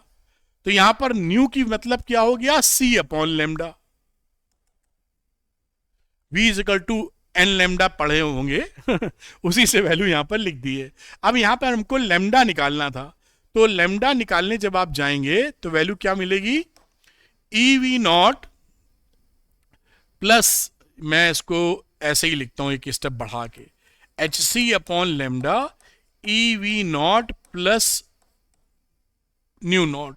तो लेमडा की वैल्यू क्या आ गई यहां पर, h c upon e v naught plus phi naught. अब वैल्यू यहां पुट कर दीजिए। इसको थोड़ा और किनारे करते हैं जैसे वैल्यूज आ जाएं। 6.63 इंटू 10 की पावर माइनस 34, 3 × 10⁸ नीचे EV नॉट, तो EV नॉट कितना है ये देखिए 0.6 वोल्ट था ना, तो इलेक्ट्रॉन से और मल्टीप्लाई करेंगे तो इलेक्ट्रॉन वोल्ट बन जाएगा, तो ये वैल्यू हो जाएगी 0.60। ध्यान रखिएगा ये हो गया है इलेक्ट्रॉन वोल्ट, ये वोल्ट में है, ये E से मल्टीप्लाई हो गया तो इलेक्ट्रॉन वोल्ट बन गया। यहां पर ब्रैकेट बंद नहीं करें अभी, और इसमें प्लस कर दीजिए आप फाइंड आउट, और फाइंड आउट की वैल्यू कितनी निकाली है, find out is 2.14 electron volt. ये देखिए आगे लेके चलेंगे आप तो ऊपर का कैलकुलेशन जमेगा तो आएगा 19.89 इंटू 10⁻⁻26। नीचे बात करेंगे तो 2.74 इलेक्ट्रॉन वोल्ट, और ऊपर की वैल्यू है जूल मीटर में। अब इसको इलेक्ट्रॉन वोल्ट को जूल में चेंज करना होगा, मैं यही लिख देता हूं, कलर बदल लेता हूं, तो ये वैल्यू हो गई 19.89 इंटू 10⁻⁻26 अपॉन ये जूल मीटर, और 2.74 इंटू 1.6 इंटू 10⁻⁻19 जूल। अब इसको आप सॉल्व कर लीजिए, ये वेवलेंथ निकाल रहे हैं, ये क्या है, दिस इज लेमडा, तो ये लेमडा हमारा आ जाएगा सॉल्व करने के बाद 454 नैनोमीटर। इस तरह से सवाल आपका सॉल्व हो जाएगा, आप इसको नोट कर लीजिए। अगला सवाल और लगाने की कोशिश करेंगे जिससे थोड़ी क्लैरिटी आपको बढ़ जाए। यही सब सवाल घूम फिर के आपके यहां आते हैं, मैं हट जाता हूं जिससे आप इसको नोट कर सकें। मेरे ख्याल से आपने इसको नोट कर लिया होगा, एक कदम और बढ़ा लेते हैं आगे। आइए अगले सवाल की तरफ चलते हैं बेटा, और यहां पर देखते हैं, in an experiment of photo electric emission following observation were made, wavelength of the incident light ये लैम्डा है, स्टॉपिंग पोटेंशियल ये V नॉट है, find kinetic energy of the photo electron with maximum speed. तो हम पहला तो बहुत ही सरल है, हम जानते हैं कि K मैक्स की जो वैल्यू होती है वो EV नॉट के बराबर होती है, तो E 3 वोल्ट स्टॉपिंग पोटेंशियल था, इलेक्ट्रॉन से मल्टीप्लाई करेंगे तो ये आ जाएगा 3 इलेक्ट्रॉन वोल्ट। ये रहा पहले वाले का answer, which is very straight forward. Work function निकालिए आप नंबर 2। तो वर्क फंक्शन का मतलब निकालने के लिए क्या करेंगे, पहले लेमडा दे रखा था यहां, तो इंसिडेंट लाइट, तो लेमडा की वैल्यू देखिए दे रखी है यहां पर 2 इंटू 10⁻⁻7 मीटर।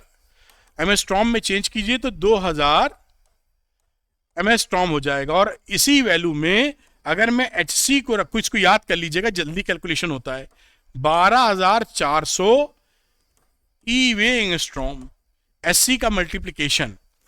अब बेटा यहां पर देखिए जो एनर्जी ऑफ इंसिडेंट फोटोन है, मैं लिख देता हूं एनर्जी ऑफ इंसिडेंट फोटोन, जिसे हम लोग E लिखते हैं, जिसे हम लोग H न्यू लिखते हैं, जिसे हम लोग HC अपॉन लेमडा लिखते हैं। तो यहां पर HC अपॉन लेमडा वाला फॉर्मेट यूज करेंगे। SC की वैल्यू हो गई 12400, लेमडा हो गया 2000, और आपने जब इसको सॉल्व किया तो आ गया 6.20 इलेक्ट्रॉन वोल्ट। ये क्या है, एनर्जी ऑफ इंसिडेंट फोटोन। आप जानते हैं कि जो वर्क फंक्शन होता है उसकी वैल्यू होती है energy of incident photon minus K max. Incident photon का एनर्जी है 6.20 electron volt, minus K max की वैल्यू यहां से निकालिए 3 इलेक्ट्रॉन वोल्ट, तो ये वैल्यू कितनी हो गई बेटा, 3.20 इलेक्ट्रॉन वोल्ट। ये वर्क फंक्शन आ गया आंसर नंबर 2। आंसर नंबर 3 की बात करते हैं, ये सेकंड पार्ट हो चुका है, नंबर तीसरे पार्ट की बात कर रहे हैं। थ्रेशोल्ड फ्रीक्वेंसी निकालनी है, तो हम ये जानते हैं कि H न्यू नॉट की जो वैल्यू होती है वो वर्क फंक्शन के बराबर होती है। वर्क फंक्शन मतलब वही W नॉट या फाइव नॉट, इसकी वैल्यू है 3.20 इलेक्ट्रॉन वोल्ट। तो न्यू नॉट कितना हो गया, 3.20 electron volt upon H, 6.63 into 10 की पावर -34। अब इलेक्ट्रॉन वोल्ट को जूल में चेंज कर लीजिए आप, तो 3.20 इंटू 1.6 इंटू 10 की पावर -19 अपॉन 6.63 इंटू 10 की पावर -34, और ये वैल्यू आ जाएगी हर्ट्ज में 7.76 इंटू 10 की पावर 14 हर्ट्ज। ये रहा आपका तीसरा आंसर। तो इस तरह से ये सब सवाल आते हैं जो आप बिल्कुल निश्चित तौर पर सॉल्व कर लेंगे। इसको नोट कीजिए, एक सवाल और करेंगे जिससे आपको सुपर क्लैरिटी मिल जाए। तो मेरे ख्याल से ये आप नोट कर पाए होंगे, स्क्रीनशॉट ले पाए होंगे या पॉज कर पाए होंगे। चलते हैं अगले न्यूमेरिकल पर, आइए देखते हैं नेक्स्ट न्यूमेरिकल। तो ये न्यूमेरिकल देखते हैं बेटा, और इसको भी मैं ग्रीन कलर लेता हूं। The work function of caesium metal is 2.14 electron volt. Work function when light of frequency this one is incident on the metal surface, photo emission of electrons occurs। ठीक है, what is the maximum kinetic energy of the emitted electron? तो ए part लेते हैं, maximum के ही निकाल रहे हैं। तो के मैक्स निकालने की बात करें तो जितना इंसिडेंट पड़ा है उसमें से वर्क फंक्शन घटा देना उचित होगा। तो 6.63 10 की पावर -34 ये रहा h। फ्रीक्वेंसी कितनी इंसिडेंट थी, 6 इंटू 10 की power 14 hertz minus work function 2.14 electron volt है, तो इसको चेंज करेंगे तो 1.6 इंटू 10 की पावर -19 जूल वगैरह में लेके आ गए, और ये वैल्यू बन जाएगी 0.554 इंटू 10 की पावर -19 जूल।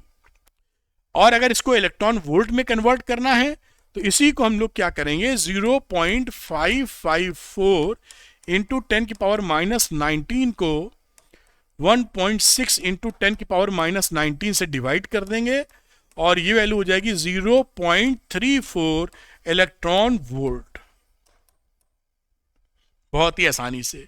तो maximum kinetic energy of the emitted electron वो 0.34 इलेक्ट्रॉन वोल्ट। नंबर 2 देखते हैं स्टॉपिंग पोटेंशियल। तो मैं स्टॉपिंग पोटेंशियल को इधर कर लेता हूं,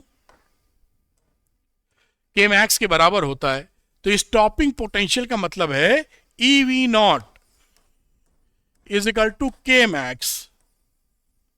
तो V0 की वैल्यू क्या हो गई, के मैक्स अपॉन ई। के मैक्स था 0.34 इलेक्ट्रॉन वोल्ट, और ये रहा ई, इस ई से ई गया कट, तो 0.34 वोल्ट। ये नंबर 2 आ गया आपका। इसका तीसरा पार्ट कर लेते हैं, सी वाला। बहुत ही आसान है ये सब, आप एक बार देख लेंगे, एकदम हाई स्कोरिंग गेम है। Maximum speed of emitted electrons, तो हम जानते हैं कि हाफ mv मैक्स का स्क्वायर बराबर काइनेटिक एनर्जी का मैक्स। अब यहां पर v मैक्स की वैल्यू कितनी हो गई, √2k मैक्स अपॉन m। 2 लिखिए, k मैक्स की बात करते हैं, कहां गया, जूल में ले लेते हैं, 0.554 इंटू 10 की पावर -19, और मास एसआई सिस्टम में 9.1 इंटू 10 की पावर -31। इसको सॉल्व करेंगे, वैल्यू आ जाएगी 3.48 इंटू 10 की पावर 5 मीटर पर सेकेंड।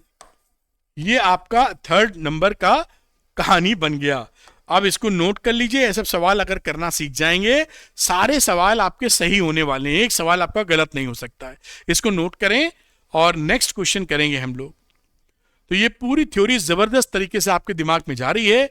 अगला क्वेश्चन करते हैं जो आज का आखिरी सवाल है, और वो रहा आपके सामने ये, using the graph shown in the figure for stopping potential versus the incident frequency, ये V नॉट है और इधर फ्रीक्वेंसी है. Calculate Planck's constant. हमें मालूम है कि जो प्लैंक्स कांस्टेंट की वैल्यू होती थी वो H, अभी हमने पढ़ी है, H is equal to e delta V upon delta nu. Graph से यही निकाला करते थे. अब यहां पे बात पकड़ लीजिए. देखिए मैं लिखता हूं E की वैल्यू हो गई 1.6 इंटू 10 की पावर माइनस 19 और V पकड़ लेते हैं 1.23 माइनस 0.